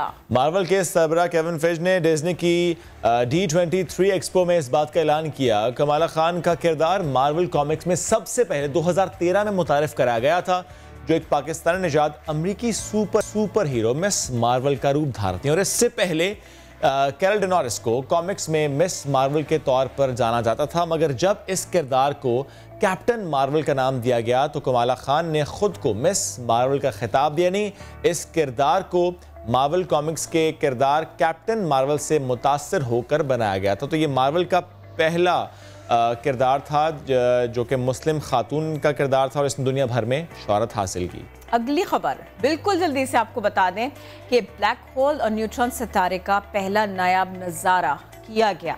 इटली की लोंगो खिलाई रसदगा ने अपने मिशन की तकमील में आखिरी और अहम तरीन हदफ हासिल कर लिया। इसने एक ब्लैक होल और न्यूट्रॉन सितारे के तसादुम का सकली सबूत साइंसदानों को फराहम किया है, जिसके माहिरीन एक अरसे से इस सब के मुंतजर थे। और इसका सबूत 14 अगस्त को मौसूल हुआ है, जो एक अरसे से लाइगो माहिरीन की फहरिस्त में शामिल था। माहिरीन के मुताबिक ये तसादुम आज नहीं हुआ बल्कि 90 करोड़ साल कबल पेश आया था, जिसमें ब्लैक होल और न्यूट्रॉन सितारे का बाहमी तसादुम इसका उस वक्त हुआ था। इटली और अमेरिका में वाक़ लाइगो के हसास तरीन सकली डिटेक्टर्स ने इसके इशारे महसूस और रिकॉर्ड किए हैं। माहिरीन का कहना है कि उन्हें पूरा यकीन है कि उन्होंने ब्लैक होल और न्यूट्रॉन सितारे के बाहमी तसादुम की शनाख्त की है। आप भी सियासतदान हो गए, मैं साइंसदान हो गए, मैं कह रही हूँ। चलिए, साइंसदानों से मुताल्लिक़ एक और खबर मैं आपको दे देता हूँ।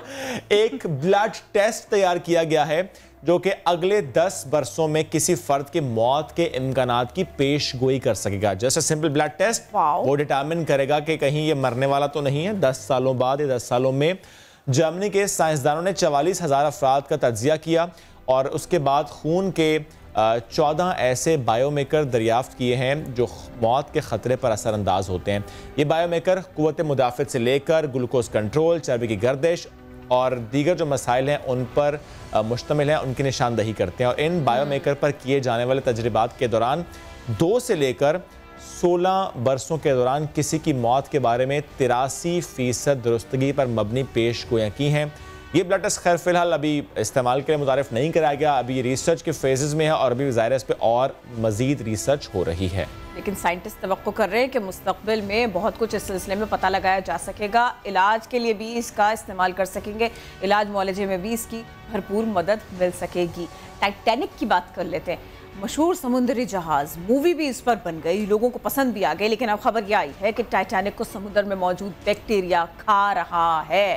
गोताखोरों ने बहरी जहाज का मुआयना किया और जदीद कैमरों से ताज़ा तरीन वीडियो जारी कर दी है। 13,000 फीट नीचे समुंदर की तह में बनाई गई इस वीडियो में टाइटैनिक को बैक्टीरिया और ताकतवर लहरों की वजह से जंग आलूद होता देखा जा सकता है। कनाडा के करीब समुंदर की तह में बनाई गई इस वीडियो को हासिल करने के लिए साइंसी माहिरीन की गोताखोर टीम को 8 दिनों में 5 बार समुंदर की तह में उतरना पड़ा, गहराई में जाना पड़ा। वैसे मैं तो अक्सर ही कहता हूँ यहाँ बंदों को जंग लग रहा है, वो तो टाइटैनिक है, या तो निकाल के सेव करें उसको। खैर, आप बढ़ते हैं आगे और एक अहम मसले का तज़किरा करते हैं। क्या आपको मालूम है कि सिर्फ बड़े नहीं बल्कि बच्चे भी घबराहट का शिकार होते हैं, एंग्जाइटी का शिकार होते हैं। परेशानी उनकी ऐसी होती है कि जिससे उनकी सलाहियतें मुतासर होती हैं। ऐसे में अहम रोल किसका है? ऑफ कोर्स फैमिली का है, पेरेंट्स का है। इससे पहले हम बात ये भी कर चुके थे कि आखिर पेरेंट्स का रोल कहाँ है और कहाँ वो डंडी मार रहे हैं, जैसे कि लंच बॉक्स, बच्चे को नाश्ता कराना, और इसके अलावा पापा का बच्चे के साथ बैठकर टीवी देखना, स्पोर्ट्स एक्टिविटीज़ में रहना, और इसके अलावा भी दीगर बहुत सारे मसाइल थे कि जो बच्चों को दरपेश आते हैं और हम उनको समझ नहीं पाते। तो अपने बच्चे को समझने के लिए कि आखिर वो चाहता क्या है, सबसे पहले तो हमें ये करना पड़ेगा कि हम बच्चों से बात करें और ये जान सकें कि आखिर वो किस फेज़ में। अब चूँकि ये इंतहाई इंपॉर्टेंट रिसर्च है कि बच्चे भी एंग्जाइटी का शिकार होते हैं, तो आज हम ख़ास तौर पर ना बच्चों के इसी मसले की बात कर लेते हैं। एग्जैक्टली क्योंकि ये मसला जिसकी किरण जिक्र भी करेंगे कि रिसर्च है, और इस रिसर्च से मुतालिक हम बात करेंगे कि वालिदैन बच्चों में एंग्जाइटी की इस तकलीफ़ को कम कैसे कर सकते हैं, वो कौन से ऐसे नुस्खे हैं। कि जो रिसर्च हुई है उसमें ये बताया गया है कि इससे फ़र्क नहीं पड़ता कि बच्चे की उम्र कितनी है, उसका खौफ, उसकी फ़िक्रमंदी, उसकी जो परेशानी है, या अगर उसने किसी बात पे रिएक्ट किया है, आंखें बंद कर ली हैं, चीख मारी, तो उसको नज़रअंदाज ना किया जाए। अच्छा, अब बच्चों में एंग्जाइटी और बच्चों में एंग्जाइटी है, इसका पता कैसे करें? ये दो बातें हैं। पहले तो हम इसी सवाल का जवाब लेने की कोशिश करते हैं। हमारे साथ डॉक्टर मोजना है, तो उनसे बात करेंगे हम। डॉक्टर मोजना इब्राहिम हमें ज्वाइन कर चुके हैं। Thank you and good morning. Good morning. Happy smiling faces so early in the morning. So good to see you guys. Same here. Same here. और टॉपिक बहुत इम्पोर्टेंट है। मैं सोच रही थी कि क्या सवालात पूछे जाएंगे और किस तरह बात होगी, but I think you started on a right note. बच्चों की बातों को कभी इग्नोर नहीं करना चाहिए। Very true. I mean I know parents are under lot of pressure, और मैं शायद खुद माँ बनने से पहले दूसरी माओं को जज करती थी। हाँ, मतलब बच्चे ने थोड़ा सा शोर मचा दिया तो आपने चिप्स का पैकेट पकड़ा दिया, कुछ हुआ तो आपने कहा do what you want. I understand, I do it myself as well sometimes, but sometimes. लेकिन अगर बच्चा रोज़ स्कूल से वापस आके कह रही है या कह रहा है कि मेरे पेट में दर्द हो रहा है, या मैंने स्कूल नहीं जाना, या मुझे टीचर अच्छी नहीं लगती, या कुछ, फाइंड आउट व्हाई। क्या कोई बुली कर रहा है बच्चे को? क्या टीचर कोई फेवरेटिज्म का वो मुजाहिरा कर रही है? There is always even a van driver, even it could be anyone. और इस ज़माने में जहाँ पे good touch, bad touch, these things need to be spoken about. ये वो बातें हैं कि जिसको हम सब, जिस पे खौफ महसूस करते हैं, हम सब घबराए रहते हैं, सिर्फ अपने बच्चों के लिए नहीं, दूसरों के बच्चों के लिए भी। अच्छा, हम ये चाह रहे थे आज, मैं और शुएब खास तौर पर, पहले तो आप हमें ये समझाइए कि बच्चों को एंग्जाइटी है, मेरे बच्चे को, मेरे भांजे भतीजे को एंग्जाइटी है, ये मुझे कैसे पता चलेगा? अच्छा, पहले तो कैसे पता चलेगा? इस बात को समझ लीजिए कि बच्चे को एंग्जाइटी हो सकती है। Okay. The first argument is, मतलब बच्चा है, मतलब व्हाट आर यू सेइंग यार, मतलब डिप्रेशन हमें है, दुनिया के दुख हमें है, पैसों के दुख हमें है, जॉब के दुख हमें है, बच्चों को क्या परेशानी है? This is the attitude. मतलब I fight in the hospital every day, जहाँ पे लोग ये नहीं समझते कि बच्चे को ज़ियाबीतस हो सकती है, तो एंजाइटी बहुत दूर की बात है। मेंटल इलनेस के ऊपर कोई फोकस ही नहीं। जबकि पहला दिन मेडिकल कॉलेज में आपको ये पढ़ाया जाता है और पूछा जाता है कि व्हाट इज हेल्थ, तो आप कहते हैं health is being healthy. Health is the absence of disease. मतलब सिंपल सी बात है। No, health is a complete state of well-being, physical, spiritual and mental. True. We kind of forget the mental, क्योंकि जब तक मुझे तुम्हारी बीमारी नज़र नहीं आ रही ना, तुम बीमार ही नहीं हो, और वो जो अनदेखी चीज़ है उसको एक्सेप्ट करना बड़ा मुश्किल है। So there's a lot of confusion. एक तरफ हम कहते हैं बच्चा बहुत स्ट्रॉन्ग है, मैं माँ बाप को कहती हूँ जब बच्चा बीमार होता है कि देखो बच्चे से ज़्यादा तुम परेशान हो, बच्चा बहुत स्ट्रॉन्ग होता है, बहुत रेजिलियंट होता है। एक ये बात, ये अलग बात है। फिर बच्चे की मासूमियत, उसकी इनोसेंस, मेरी बेटी अभी भी टूथ फेरी में यकीन करती है, ये मेरा काम है कि उसके अंदर मैं वो इनोसेंस बरकरार रखूं जब तक उसको दुनिया की हार्श रियलिटीज़ की सच्चाइयों के बारे में बचपन में रहे अभी। बिल्कुल बना रखना ज़रूरी है। And then comes the fact that बच्चे को, अगर आपके अंदर बातों को समझने की सलाहियत है, उसको प्रोसेस करने की सलाहियत है, इसका मतलब है कि आपको एंग्जाइटी भी हो सकती है। True.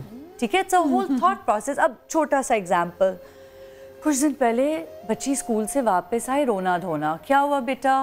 You know mamma, kids are crying and dying in Kashmir. अच्छा, मैंने उसका दिल बहलाया, उसको खाना खिलाया, सुला दिया, वो कुरान क्लास गई, वापस आए, अब रात का खाना खा रहे हैं।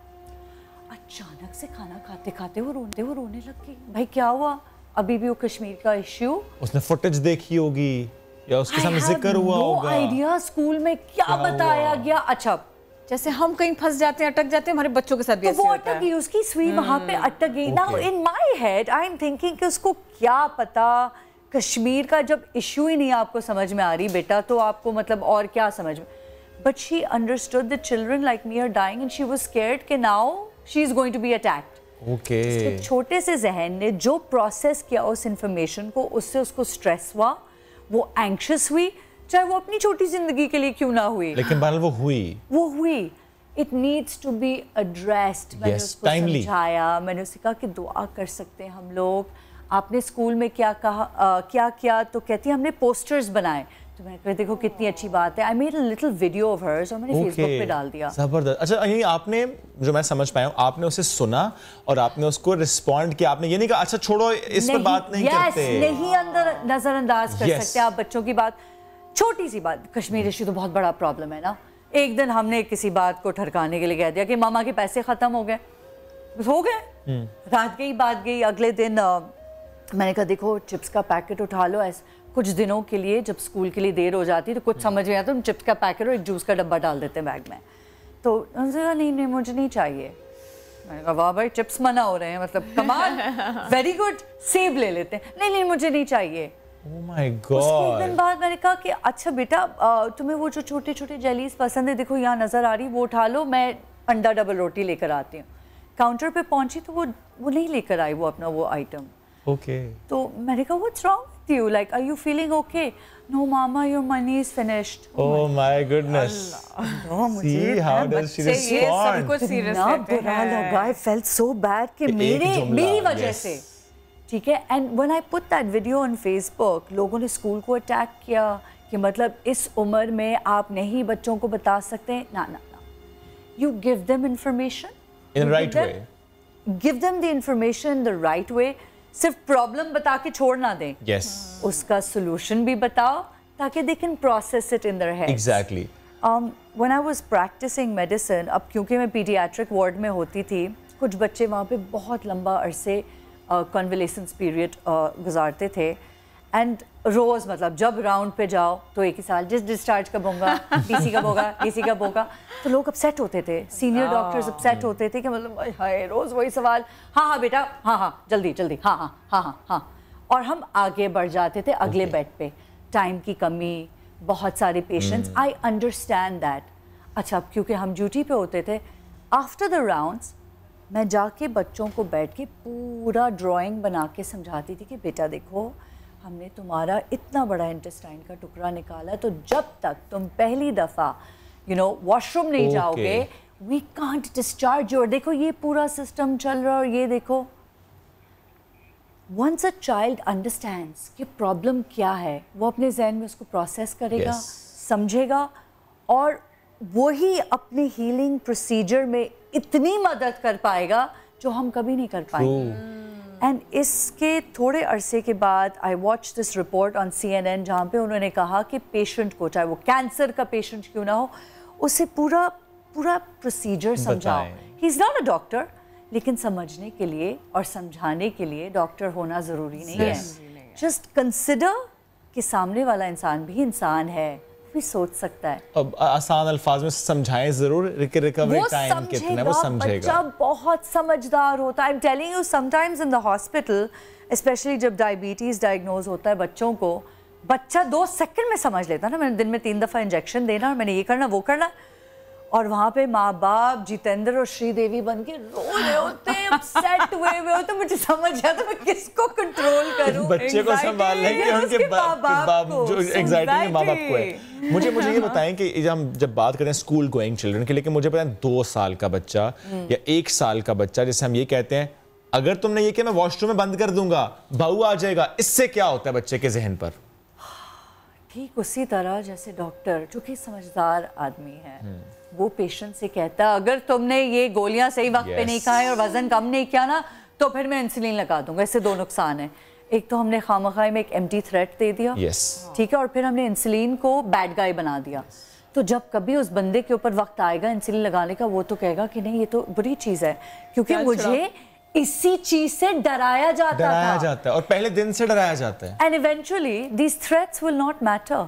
आई मीन आजकल के बच्चों को डू यू थिंक बंद कर दो? आई मीन वाकई में वो मैंने कोशिश की है, मतलब वी आर नॉट परफेक्ट, हम भी इंसान हैं, हम ऑफिस से वापस आते हैं एक बिजी डे के बाद, you know we are upset, we are angry, बच्चे को बुलाओ, बताओ आज mama had a really difficult day, so today mama is off duty बिटिया, so what can you do to help mama? पैर दबा दो, आज खुद तैयार हो जाओ, आज कुरान क्लास के लिए खुद ही अपना स्कार्फ वार्फ पहन के निकल जाओ घर से। Talk to them. अगर आप भी फोन पे लगे हुए होंगे, आपका बच्चा भी इसी तरह आपको फोन पे नजर आएगा, वो भी आपको इग्नोर करेगा। You'll never find out if you don't talk to them। बड़ी सिंपल सी बात है, जब वो स्कूल से आता है पूछो आज क्या क्या हुआ, you know, आज क्या हुआ, वो खुद ही आधी सारी आपको डायग्नोसिस वहीं पे मिल जाएगा। कम्युनिकेशन इज की, बच्चों के साथ भी, एडल्ट्स के साथ भी, मैरिड कपल्स के दरमियान भी। और उनको प्लीज स्टूपिड ना समझें। They are not. They are smart. They are so much smarter than us. मतलब हम, जब मेरी बेटी भी 7 साल की हुई है, वो कभी कोई नई सड़क से गुजरती है, हाँ this is Ali Chachu's house का रास्ता, are we going to Samar Khala's house? And I'm like, no we're not, but तुम्हें क्यों लग रहा है? नहीं वही ब्रिज है ना। And I'm like, हमें तो कुछ पता है, हम तो माँ बाप के साथ गाड़ी में बैठते थे और चल पड़ते थे। So they are so much smarter. They recognize things. They are observant कितने? True. So they understand. अब हम ही उनको मतलब बच्चे is equals to stupid समझ लेते हैं, ऐसा बिल्कुल भी नहीं। और स्ट्रेस की बात, any age। हम क्यों कहते हैं दूध पिलाती माओं को कि you know, रोते हुए या अपसेट होते हुए दूध मत पिलाओ। Calm down, smile, because you upset माँ कि गोद में अगर बच्चा होगा वो अपसेट होगा, एनर्जीज वही जाएंगी, वो एनर्जीज जाती हैं। This is science, this is not you know an invisible force, this is science. So if you are happy your child, कैसे बच्चा को पता चल जाता है कि माँ अपसेट है? कैसे? मैं सोच रही थी कि आज हम ना सिर्फ बच्चों की एंग्जाइटी के ऊपर बात करेंगे, बच्चे घबराते। आज तो आपने बहुत कुछ बता दिया हमें, दिन के नाज़रीन को बहुत कुछ सिखा दिया। I'm so glad, but these are conversations जो कि आए दिन होते हैं लोगों के साथ। मतलब वो जो कॉमन सेंस पहले कहते थे ना कि common sense not so common anymore, आजकल कॉमन कर्टसी भी ख़त्म हो गई, because people don't have time to talk to you, teachers don't have time to talk to parents. सब कुछ एक ऐप पे होता है। अगर आपको बच्चे के बारे में मालूम करना जी ऐप पे आ जाओ है। मैं 3 साल पहले गोवा में एक शो कर रही थी, and obviously it's a big deal कि वो भी अपसेट थे कि मतलब हमारे पास इतने सेलिब्रिटीज हैं, इतने लोग हैं, तो पाकिस्तान से लड़की को बुलाने की क्या ज़रूरत थी। And I was sharing the stage with Sushmita Sen. वो गई, उन्होंने स्टेज पे बड़ा अच्छा सा वेलकम दिया। She loves Pakistan and Pakistanis. और मैं गई और मुझे कुछ समझ नहीं आया कि उसकी इतनी अच्छी तकरीर के बाद मैं क्या बातें करूं। तो I just started with, you know, आप में से बहुत सारे लोगों से मिलने का मौका मिला, and I love the energies I'm getting in Goa. The welcome has been phenomenal. हालांकि वो बुरा वक्त था, by the way, लोगों को वापस भेजा जा रहा था, ये उस वक्त की बात है। और मुझे यहाँ से फ़ोन आ रहे थे, मतलब तुम्हारे पास 48 घंटे वापस आ जाना। और यहाँ कुछ नहीं है, please relax. Okay. But TV on करो तो मतलब ऐसा था कि मतलब अभी मेरे ऊपर ना न्यूक्लियर वॉरेंट मेरे ही सर पे गिरने वाला है। So I went on stage and I said क्या ज़रूरत है, हम ये कॉन्फ्रेंस पूरी दुनिया से लोगों को बुलाते हैं, हम ये कॉन्फ्रेंस स्काइप पे कर सकते थे, कंप्यूटर पे कर सकते थे, मतलब आफ्टर ऑल जेट एज का ज़माना है, IT का दौर है। But I feel that there is no alternative और no replacement for this human to human conversation, face to face contact. ये बहुत ज़रूरी है। That's what life is all about. वो चाहे पेरेंट्स का बच्चों से हो, टीचर्स का बच्चों से हो, टीचर्स का पेरेंट्स से हो, बात करेंगे तो सारे मसले लोकेट भी हो जाएंगे और हम उसके हल की तरफ भी बढ़ जाएंगे। बहुत शुक्रिया, बहुत शुक्रिया हमारे साथ थी। तो अब हम जरा आगे बढ़ते हैं और यकीन कीजिए इतनी दिलचस्प गुफ्तगू थी, दिल नहीं चाह रहा था, लेकिन आगे बढ़ना पड़ेगा और दीगर मसाइल की बात भी हमें करनी पड़ेगी।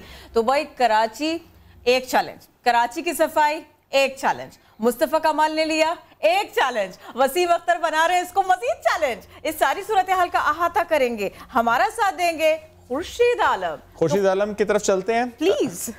कहां पर आप मौजूद हैं, क्या हालात आप देख रहे हैं कि रोजाना आप निशानदेही करते हैं मुश्किल हालात की, जो मसाइल हैं आज तक का अहाता भी कीजिए प्लीज। देखिए, आपने सोने के पहाड़ का नाम सुना होगा, मगर मैं इस वक्त कचरे के पहाड़ के सामने खड़ा हूँ, लियाकताबाद बंधानी कॉलोनी और बांटवा नगर के दरमियान। कैमरामैन शाहिद बलोच आपको दिखा रहे हैं, कचरे का अजीमुशान ढेर है कि जो अभी से थोड़ी देर के बाद मजीद ये बढ़ता जाएगा। और सबसे अहम बात, बीमारियां तो फैल रही हैं, कचरा कब साफ होगा, मुस्तफ़ा कमाल कितनी सफाई कर पाएंगे, मेयर ने इख्तियारात कितने दिए हैं, एक बहन यहाँ पर मौजूद है अपनी बच्ची के साथ जिसकी तबीयत खराब है। बेटा आप क्या कहेंगे इस सूरत हाल के बारे में? सबसे पहले तो मैं समा टीवी वालों का शुक्रिया अदा करती हूँ कि उन्होंने इस तरफ भी तवज्जो दिलवाई। आप ये सूरत हाल देख रहे हैं, ये मेरे घर का दरवाज़ा है, बिल्कुल कचरे का ढेर मेरे घर दरवाजे के आगे पड़ा होता है और पूरी सड़क जो है बिल्कुल ब्लॉक है। लोगों का जो दिल चाहता है वो यहाँ आकर फेंकते हैं। आपने निशानदेही की इस बात की? मैंने कई दफ़ा इसकी निशानदेही की है। रेहान हाशमी साहब के पास गई हूँ मैं, ज़ैनुल हक साहब से बात की है और रेहान हाशमी ने क्या जवाब दिया? रेहान हाशमी ने कहा अब आइंदा आपको शिकायत का मौका नहीं मिलेगा। बट इसके बाद उन्होंने कहा आप दरख्वास्त जमा करवाएं। मैंने कई दफ़ा दरख्वास्त जमा करवाई। मैंने यहाँ की तस्वीरें बनाकर उन्हें दी है। लेकिन रेहान हाशमी साहब, मैं आपकी बात काटने की माजरत, ये कचरे का ढेर यहाँ पर इसी तरह मौजूद है लियाकताबाद की मुख्तलिफ गलियों में। बहुत सारे मसाइल हैं। एक और बहन यहाँ पर मौजूद है, क्या कहेंगी, क्या परेशानी होती है आप लोगों को? परेशानी कोई एक नहीं है, हजार परेशानियां सिर्फ इस कचरे कुंडी की वजह से। यहाँ पे बच्चियों के अच्छे रिश्ते भी नहीं आ रहे हैं ना, लड़कियां अपने घरों में बैठी हुई हैं, लोग आना पसंद नहीं करते इलाके में, बच्चे इतने बीमार हो रहे हैं। अब ये सबसे बड़ी बात है, यहाँ स्कूल है, अस्पताल है, जाने का रास्ते फुटपाथ तक पे कचरा आ जाता है, बच्चे कहाँ से जाएंगे? अजी आप कैसे क्या कहेंगी? मैं बेटा यही कहूँगी कचरा फौरन उठाओ, बच्चे बीमार हो रहे हैं, स्कूल जाना आना बहुत मुश्किल हो रहा है, बच्चों के लिए भी वालिदैन के लिए भी बहुत मुश्किल है। और बहन यहाँ पर मौजूद है, क्या कहेंगी आप? काफी देर से आपने अपना नकाब किया हुआ है। जी बस मैं यही कहना चाहूँगी कि कचरे की वजह से वबाई अमराज बहुत ज़्यादा फूट रहे हैं, बच्चे बहुत ज़्यादा परेशान हैं। हमारा रोज़ का आना जाना का मामूल है, ये हमारी मेन सड़क है, यहाँ हमारा रास्ता है, प्लीज़ जल्दी से क्लीन एंड क्लियर करवाएं कचरा ताकि लोग आराम सुकून से रह सकें। मसाइल वैसे ही बहुत ज़्यादा हैं। मसाइल वैसे ही बहुत ज़्यादा, और आप देखें कि यहाँ पर कचरे का ढेर इस हद तक है कि सिर्फ एक गाड़ी के गुजरने की जगह बाकी रही है। कैमरामैन शायद आपको दिखाएंगे, हर थोड़ी थोड़ी देर के बाद यहाँ पर कचरा कुंडी में इस डंपिंग पॉइंट में मजीद लोग आते हैं, अपना कचरा यहाँ पर डाल के जाते हैं छोटी छोटी ट्रॉलियों से। आज भी मेयर साहब विजिट करेंगे वाटर पंप के इलाके में कचरे की सफाई के हवाले से। लेकिन असल में सूरत हाल ये है कि कराची में इतनी बड़ी तादाद में कचरा है और चैलेंजेस इतने ज़्यादा हैं कि समझ में नहीं आ रहा कि किस तरह साफ़ होगा। मुस्तफ़ा कमाल साफ करेंगे, मेयर ने इख्तियारात दिए हैं, कौन से अफसर उनसे ताउन करेंगे, कौन से ताउन नहीं करेंगे। बहुत सारी बातें ऐसी हैं कि जिसका अंदाज़ा आपसे थोड़ी देर के बाद या आइंदा शाम तक हमें हो जाएगा। जी खुर्शीद आलम, मैं ये चाह रही थी कि जिन लोगों ने बतौर नाजिम जब मुस्तफ़ा कमाल काम कर रहे थे उनको नहीं देखा था, थोड़ा सा याद दिलाइएगा, क्योंकि उन लोगों को जिन्होंने उनको काम करते देखा है बहुत उम्मीद है।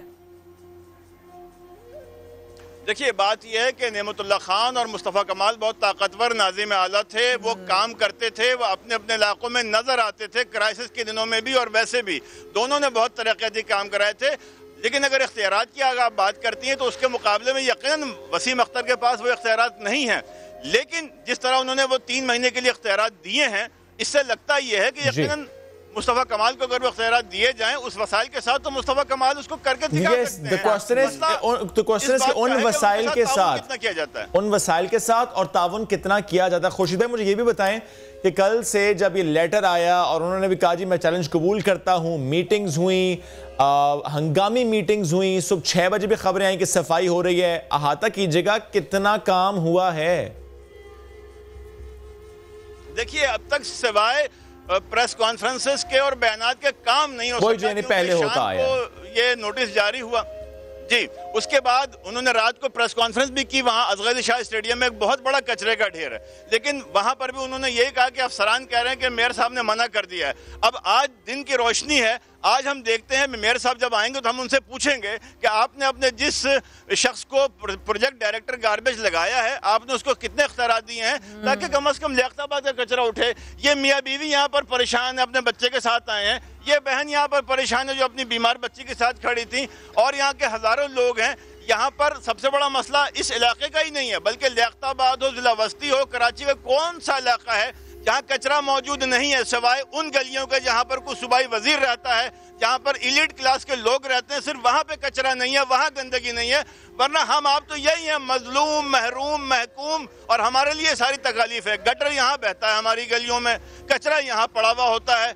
आप मुझे बताएं कि इस सूरत हाल में चाहे मुस्तफ़ा कमाल ही क्यों ना हो, चैलेंजेस बहुत हैं। 3 महीने का चैलेंज कोई आसान नहीं, कचरा 14,000 टन रोज पैदा हो रहा है भाई, और 14,000 टन में से 5 या 6,000 बामुश्किल आप भिजवा पाते हैं लैंडफिल साइट पे। ये तो कचरा यहीं पे डंप होता है। ये तो वसीम अख्तर खुद भी कह रहे हैं कि ये इतना आसान नहीं है। ये रोजाना की बुनियाद पे जितना कचरा इकट्ठा हो रहा है, इसको उठाना, साफ करना बिल्कुल भी आसान नहीं है। लेकिन इस वक्त कराची के शहरियों को ऐसा लगता है कि इनसे क्या किसी से भी ये नहीं हो पाएगा, और चैलेंज यही है कि करके दिखाएं इन हालात में। नहीं हो पाएगा, हो सकता है अगर नीयत दुरुस्त हो।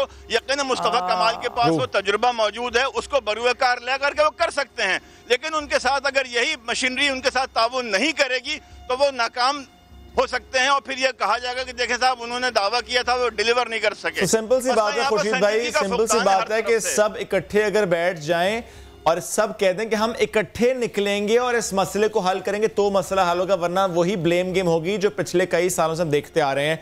आप साथ मौजूद थे, बेहद शुक्रिया। इस घर के सामने जो कचरे का ढेर है, ये सब होता अगर यहाँ पर गवर्नर साहब रह रहे होते, यहाँ पे सीएम साहब रह रहे होते, यहाँ मेयर कराची रह रहे होते, यहाँ पे कोई ओहदेदार रह रहा होता, कोई पार्टी का रहनुमा रह रहा होता, तो ये इलाका साफ होता। अदरवाइज कोई उम्मीद अभी तक तो आवाम को नहीं है, बट लेट्स होप कि ये मामला देखा जाए और यहाँ पे सफाई हो। कि अगर कहा गया है 3 मंथ्स का टाइम, तो जिस तरह किरण आपने भी कहा कि बहुत उम्मीद है, और वाकई उम्मीद सबको रखनी भी चाहिए कि काम होगा, लेकिन अगर इकट्ठे चलकर काम करेंगे तो काम होगा। बढ़ते हैं आगे, एक और खबर दे देते हैं आपको कि इलेक्शन कमीशन ने मरीम नवाज के पार्टी ओहदे से मुताल्लिक फैसला मुअख्खर कर दिया है।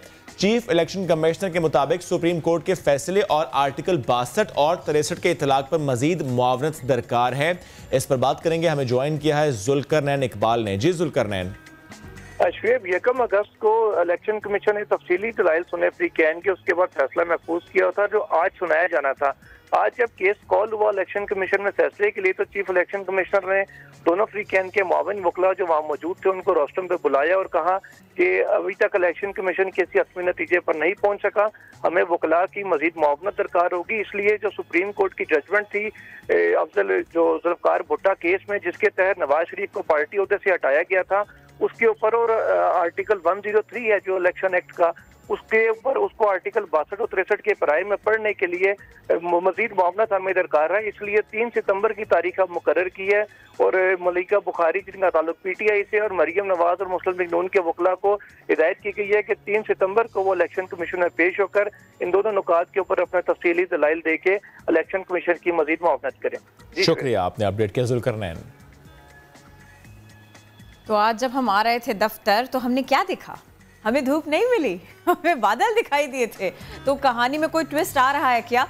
जो बादल जुमेरात या बुध को बरसने थे, कहीं आज तो बारिश नहीं हो जाएगी, कहीं आज तो छींटे नहीं पड़ जाएंगे? हालांकि मैं तो ये सोच रहा हूँ जो बुध को बारिश होनी थी, कहीं वो जुमेरात को तो नहीं चली गई, क्योंकि महकमा मौसमियात ने कुछ ऐसा भी बताया है। बट चले इसको क्लियर कर लेते हैं। जवाद मेमन माहिर मौसम ज्वाइन कर चुके हैं।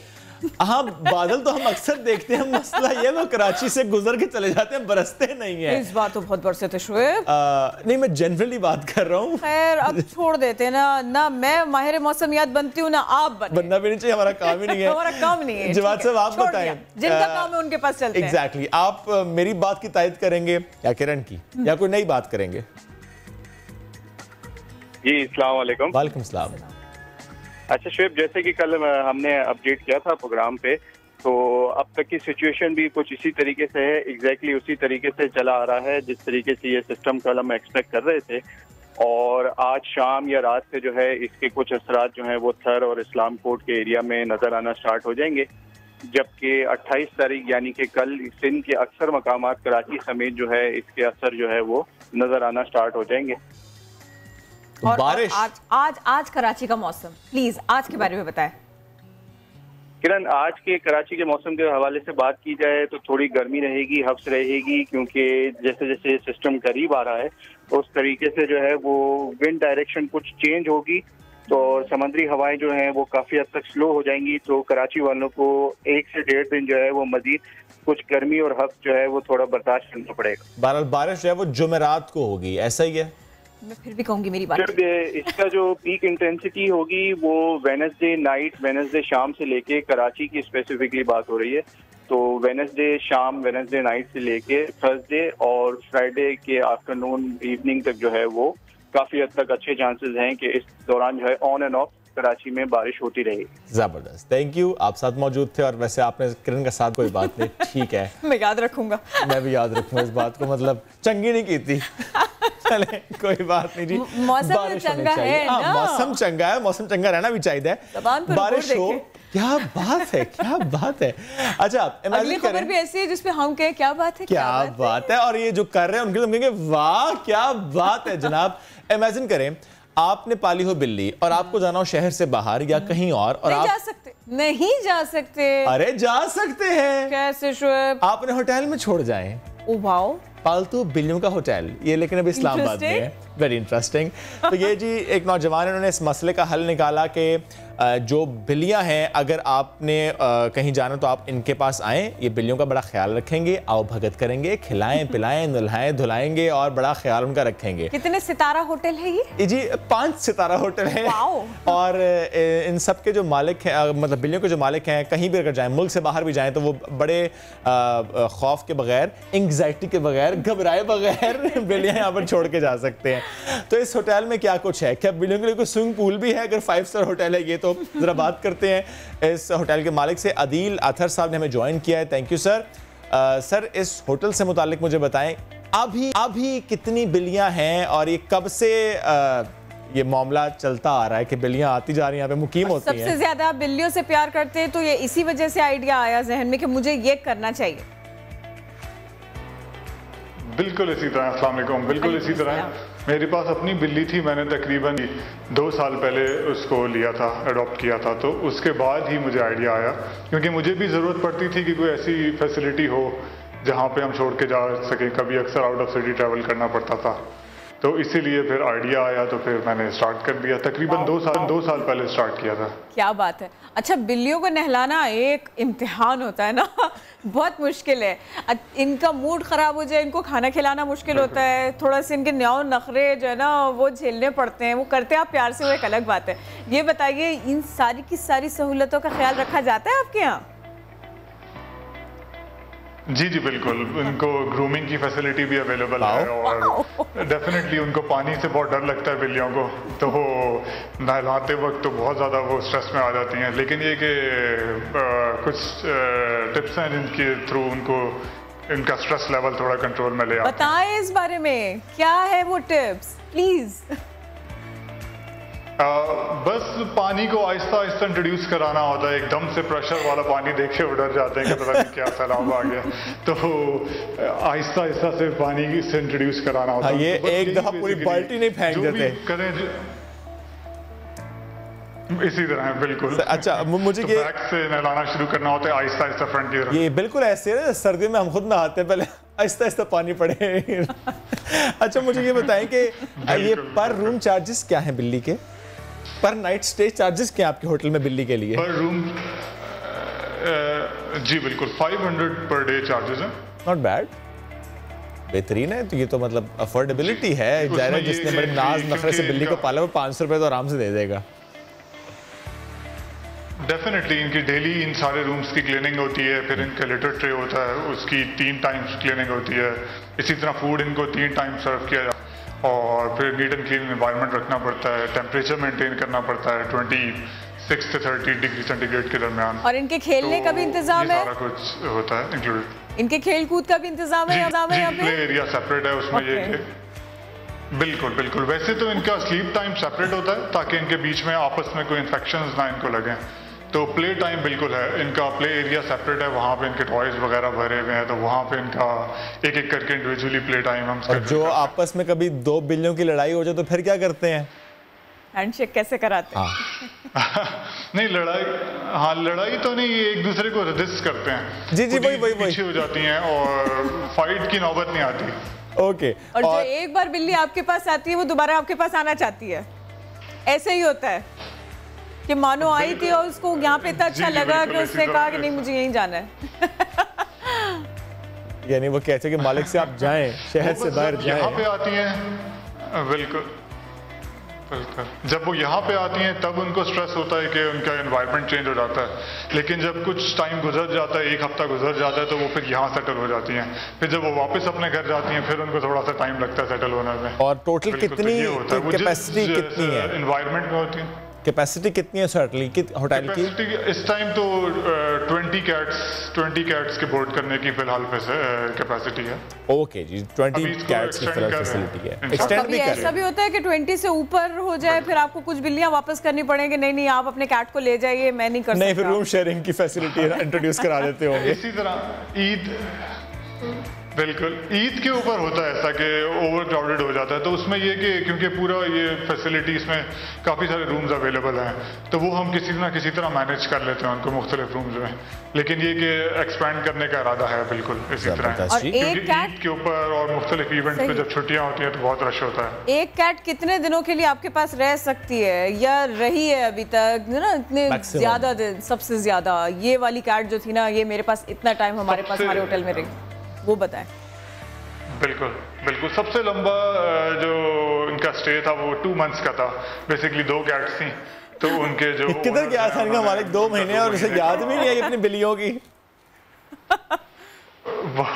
वो समर्स में जो है उनको यूरोप जाना था, तो इसलिए फिर उनको कितनी बुरी बात है आप बिल्ली को साथ लेकर नहीं गए, खुद एंजॉय किया पूरे 2 महीने।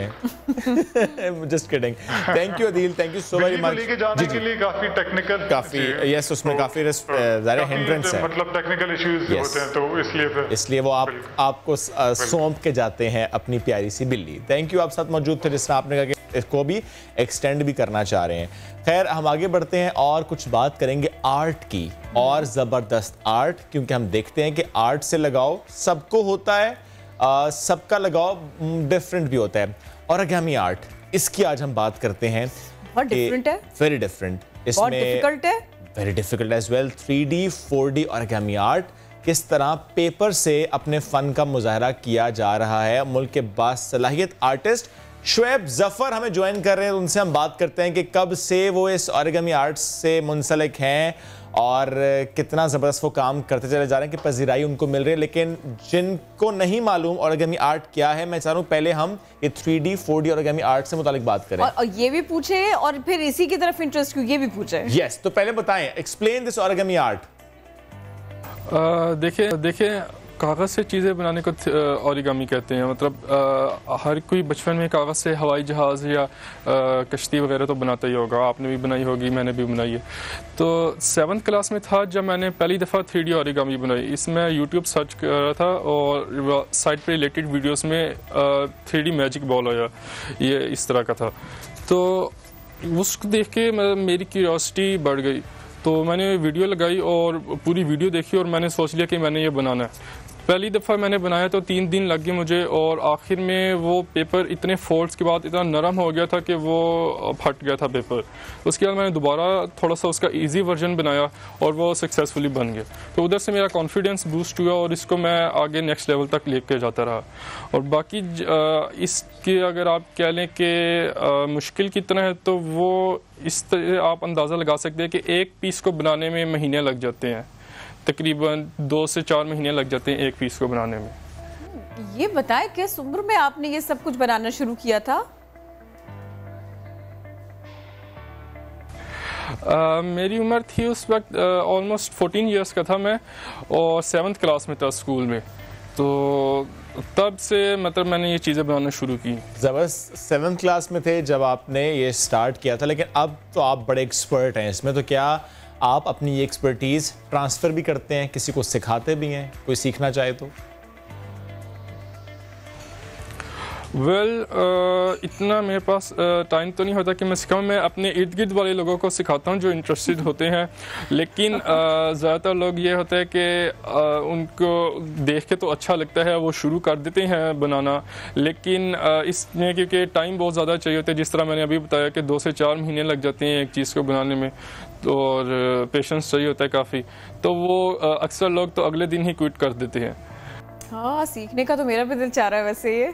अच्छा, ये बताइएगा, ये जब आप ये चीज़ें बना लेते हैं फिर क्या करते हैं, इन्हें फ़रोख्त भी करते हैं आप? नहीं, सेल मैं करता नहीं हूँ, ना ही मैं कर सकता हूँ, क्योंकि जैसा कि मैंने अभी आपको बताया कि एक एक चीज़ को बनाने में इतना टाइम लग जाता है, तो वो सेल तक की नौबत नहीं आ सकती इस पर। बहुत शुक्रिया, आप इस सिलसिले में हमारे साथ थे और ये कितना डिफरेंट, कितना जानदार आर्ट था, इस बारे में बता रहे थे। अच्छा, ये तो हो गया जी बात यही रुकने वाली नहीं है। और अगर हम ये कहें कि जी मैं छोटा सा एक बच्चा हूँ पर काम करूँगा बड़े बड़े, ये बात अभी भी वैसे ही चमक दमक रही है जैसे माजी में थी, तो गलत नहीं होगा। मैं ऐसा क्यों कह रही हूँ कि किसी छोटी सी उम्र में कोई बच्चा बड़ी बातें करे तो आप कहते हैं अरे कैसा बच्चा है, बड़ी बड़ी बातें कर रहा है। अब आप ऐसा नहीं कहेंगे, अब आप तारीफ करेंगे। क्यों करेंगे? कौन है ये बच्चा? मैं आपको मिलवाऊंगी, लेकिन पहले हम इसका हुनर आपको दिखाते हैं। पापी तपापी चिल्लो बच्चा बाकी तपाकी, हिप हॉप का बच्चा ही काफी था, आदि तो सुनने का और समझने का, रैप ही खिलता बसे मगज में था असली, हिप हॉप से सबको मिलाना, छोटे उम्र में ही सबको सिखाना है, गाना है ऐसे न तुमसे हो पाना है, लिखते हैं कैसे सबको बताना है, पूरी कराची में अपना ठिकाना, आगे के दौर में अपना जमाना है, आना है मुझको हिप हॉप बचाना है, 1000 सवा शेर सबको दिखाना, गाना है आना है सबका बजाना, ये है कराची है सबको बताना है क्या, थोड़ा बलोची में गा चलो फिर आने दो अपने को क्या, दस्ताना बंदा मत देवर हुआ अस्ते बलोची स्कूल शुशा मैं गो खना मा एले दिया ब्लू बिया के इशर वरा वरा इशरा खना वरांगी रंग बड़ चप बिया। क्या बात है जनाब, वकास बलोच उर्फ 1000 प्लीज आ जाए। और आपके साथ है Asif Bali, thank you so very much. क्या जबरदस्त रैप करते हैं भाई। ऐसे क्या वो क्या था, कैसे कहाँ से सीखा? ये भाई जब रैप करते हैं ना तो भाई को देखता हूँ, भाई के गाने सुनता हूँ तो भाई भी ऐसे ही रैप कर रहे होते हैं। क्या करते हैं वो? आप हाथ से क्या कर रहे थे अभी? ऐसे ऐसे करके ये वो मतलब वर्डिंग के ऊपर उसको एक चीज दिखा रहे हैं, जैसे रैपर्स होते हैं उस टाइप का, मतलब ये बस हाथ में एक हिलाव होता है। भैया से इंस्पिरेशन ऑटोमेटिकली होता है रैपर्स में। ओके, ये जो वीडियो है मुझे इससे मुतालिक बताएं। जी ये वीडियो ऐसे हुआ कि कुछ दोस्त यार थे कि हम लोग हैं मिडिल क्लास फैमिली से ना, तो इसमें हमारे को काफ़ी दिक्कत होती थी। दोस्त यार थे, बोला यार हमें ट्रक वगैरह बनाना है, तो मैंने उसको बोला कि ठीक है कोई मसला नहीं है, मगर मैंने बोला कोई हमारे पास बजट नहीं है क्योंकि हम अफोर्ड नहीं कर सकते, घर है मिडिल क्लास फैमिली का, तो इसलिए उन्होंने बोला चलो ठीक है हम सब अफोर्ड करते हैं, सही है ना, आप हमारे साथ ट्रैक करो, उसमें जो है ना आप ये बच्चे को भी ऐड करो। माशाल्लाह से जब ये 5 साल का उम्र में था उस टाइम से इसको पता था रैप के बारे में, 5 साल की उम्र से, तो उस टाइम से ये मतलब आगे आता गया, जैसे स्कूल में लगा ना इसको पढ़ना लिखना आ गया, तो उसमें माशाल्लाह से फिर ये अपने गाने लिखने लगे। ये अपने गाना खुद लिखते हैं, अपना पोर्शन खुद लिखते हैं, फिर उसके हिसाब से उसे परफॉर्म करते हैं। और अगर ये हो कभी कि ना 1000 वर्ड्स नहीं चाहिए, थोड़े से वर्ड्स चाहिए, थोड़े से इसमें, और आप जो है ना मुझे फौरी करके दिखाएं, ऐसा करते हैं? आप कहते हैं नहीं मैं सोचूंगा, पहले लिखूंगा फिर बताऊंगा, फिर रैप बनाऊंगा, क्या होता है, कैसे करते हैं? पहले सोचते हैं, पहले बीट को सुनते हैं अच्छी तरह से, सोचते हैं, फिर जो अच्छा लग रहा होता है वर्ड तो उस पर लिख लेते हैं फिर। और कौन से टॉपिक से जिसके ऊपर आपने कहा कि मुझे लिखना है इसके ऊपर और मुझे रैप करना है, कोई एक दो हैं ऐसी चीज़ें बता सकते हैं आप मुझे? क्या ऐसी तो बहुत पुरानी बहुत सारी हैं, ऐसे तो याद नहीं है मेरे को इतने सारे। एक है, लेकिन आप काम अच्छा खासा करते हैं जी। पढ़ाई में डंडी तो नहीं मारते ना? नहीं। हाँ जी नहीं। स्कूल जाते हैं जी? ट्यूशन जाते हैं जी? Very good. ये वैसे नाम किरण, ये 1000 क्यों, ये उर्फ 1000 क्यों? 1000 ये नाम तो मेरे को भी पसंद आया पहले, ये ना किसने रखा है नाम? ये नाम भाई ने रखा है, तो ये नाम मेरे को भी अच्छा लगा है, सबको अच्छा लगा है। क्यों रखा है वैसे? चले आप प्यार में रखा था या कोई वजह थी इसकी? इसकी असल में ये वजह थी कि मैं काफ़ी टाइम से अपना नाम चेंज करना चाहता था। किसको बदल दिया? मतलब आसिफ बाली अच्छा। मुझे कहते थे बाली, तो वो मतलब नाम पक्का हो गया, तो मैंने बोला अब चेंज नहीं कर सकता। हाँ मुझे 1000 पसंद है, मैंने सोचा कि यार चलो ये कर रहा है कुछ नया कर रहा है, इसी का नाम ही 1000 जमा देता हूँ। चलो ये भी तो दूर नहीं है, घर में ही होता है, भाई है मेरा। अच्छा। इसलिए हमने इसका नाम 1000 रख दिया। अच्छा आसिफ, आपने खुद भी ज़ाहिर है बहुत से जी मैंने बहुत सारे सॉन्ग किए, मैं उससे पहले भी, ये जो है ना हमारे बच्चे के साथ फर्स्ट सॉन्ग था। इसके बाद भी बच्चे के काफ़ी जो है काम इंशाल्लाह से आएंगे ना, और कोशिश में कि बेहतर से बेहतर काम करें। बस ये कि हमारा ये सीन होता है कि 2 महीने कमाया उसके बाद एक सॉन्ग जाके बनाया, वो वाला प्रॉब्लम है। अब उससे जो है ना हमारे को थोड़ा सा दिक्कत होता है, बाकी अल्लाह का शुक्र है किसी मोहताज नहीं है, फिर भी करके जो भी हौसला अपने आप को बढ़ा के कर लेते हैं हम लोग। अच्छा मुझे ये बताएंगे आप, ये टोपी भी ऐसे करके पीछे करके लगानी है, ये हर वक्त लगी रहती है, पूरा दिन ऐसे ही रहता है? और अपनी शॉपिंग आप खुद करते हैं, अम्मी के साथ जाते हैं?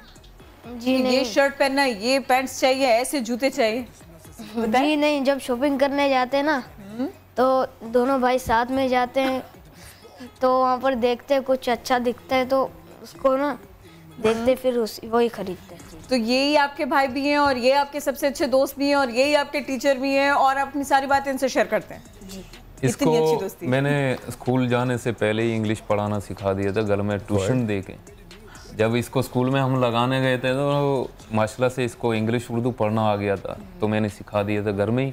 तो जब इसको हमने घर वाले गए नर्सरी में बैठाने, जब इसको इंग्लिश उर्दू पढ़ना आता है, वो लोग बोलते हैं कि भाई इसको आप डायरेक्ट 1 में या 2 में बिठा दो। स्कूल वाले खुद बोलते हैं माशाल्लाह से बच्चा ज़हीन है और पढ़ना तो इसको आता है, हम नर्सरी में बिठाएंगे। आप किस क्लास में? जी 4 क्लास में। माशाल्लाह। और अभी नया गाना कब आ रहा है? नया गाना इंशाल्लाह अभी तो उसका रिकॉर्डिंग हो गया है। रिकॉर्डिंग हो गई है, यानी जल्द आ जाएगा, काम तो काफी हो गया है। और बड़े हो के क्या बनना है, क्या सोचा है? बड़े शौक है? रैपर बनने का शौक है, तो अपने शौक को पूरा टाइम रैपर बनना है, उसके अलावा और कुछ नहीं करना। लोगों को डॉक्टर बनना होता है, इंजीनियर बनना होता है, टीचर बनना होता है, बहुत कुछ करना होता है, ऐसा कुछ भी नहीं सोचा आपको रैपर ही बनना है? जी। म्यूजिक से इतना प्यार है? जी। अच्छा ये बताएं, ये रैप शैप तो सब चलता रहता है, फेवरेट कौन है सिंगर? कोई फेवरेट रैपर बताएं मुझे। ऐसे तो काफ़ी हैं, इंडियन भी है, इंग्लिश भी है। तो इंग्लिश सुनते हैं, वेरी नाइस। पाकिस्तानी आपको अच्छे नहीं लगे हैं? पाकिस्तानी स्टार्स भी तो इतने अच्छे। जी पाकिस्तान में one of the best Bohemia sir जो कराची के विदेश हैं, उनकी भी वो हैं जो लगता है कि उनसे कुछ सीख सकते हैं।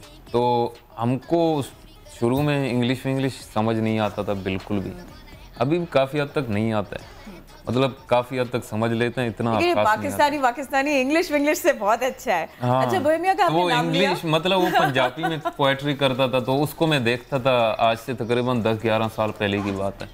मैं उसको देखता था, जब उसका कोई फर्स्ट सॉन्ग मैंने सुना था, एक तेरा प्यार टाइप ना, तो मेरे को बहुत पसंद आया। उस टाइम से मैं उस चीज को फॉलो कर रहा हूं। परफॉर्म करने के बारे में कुछ नहीं सोचा क्या आप?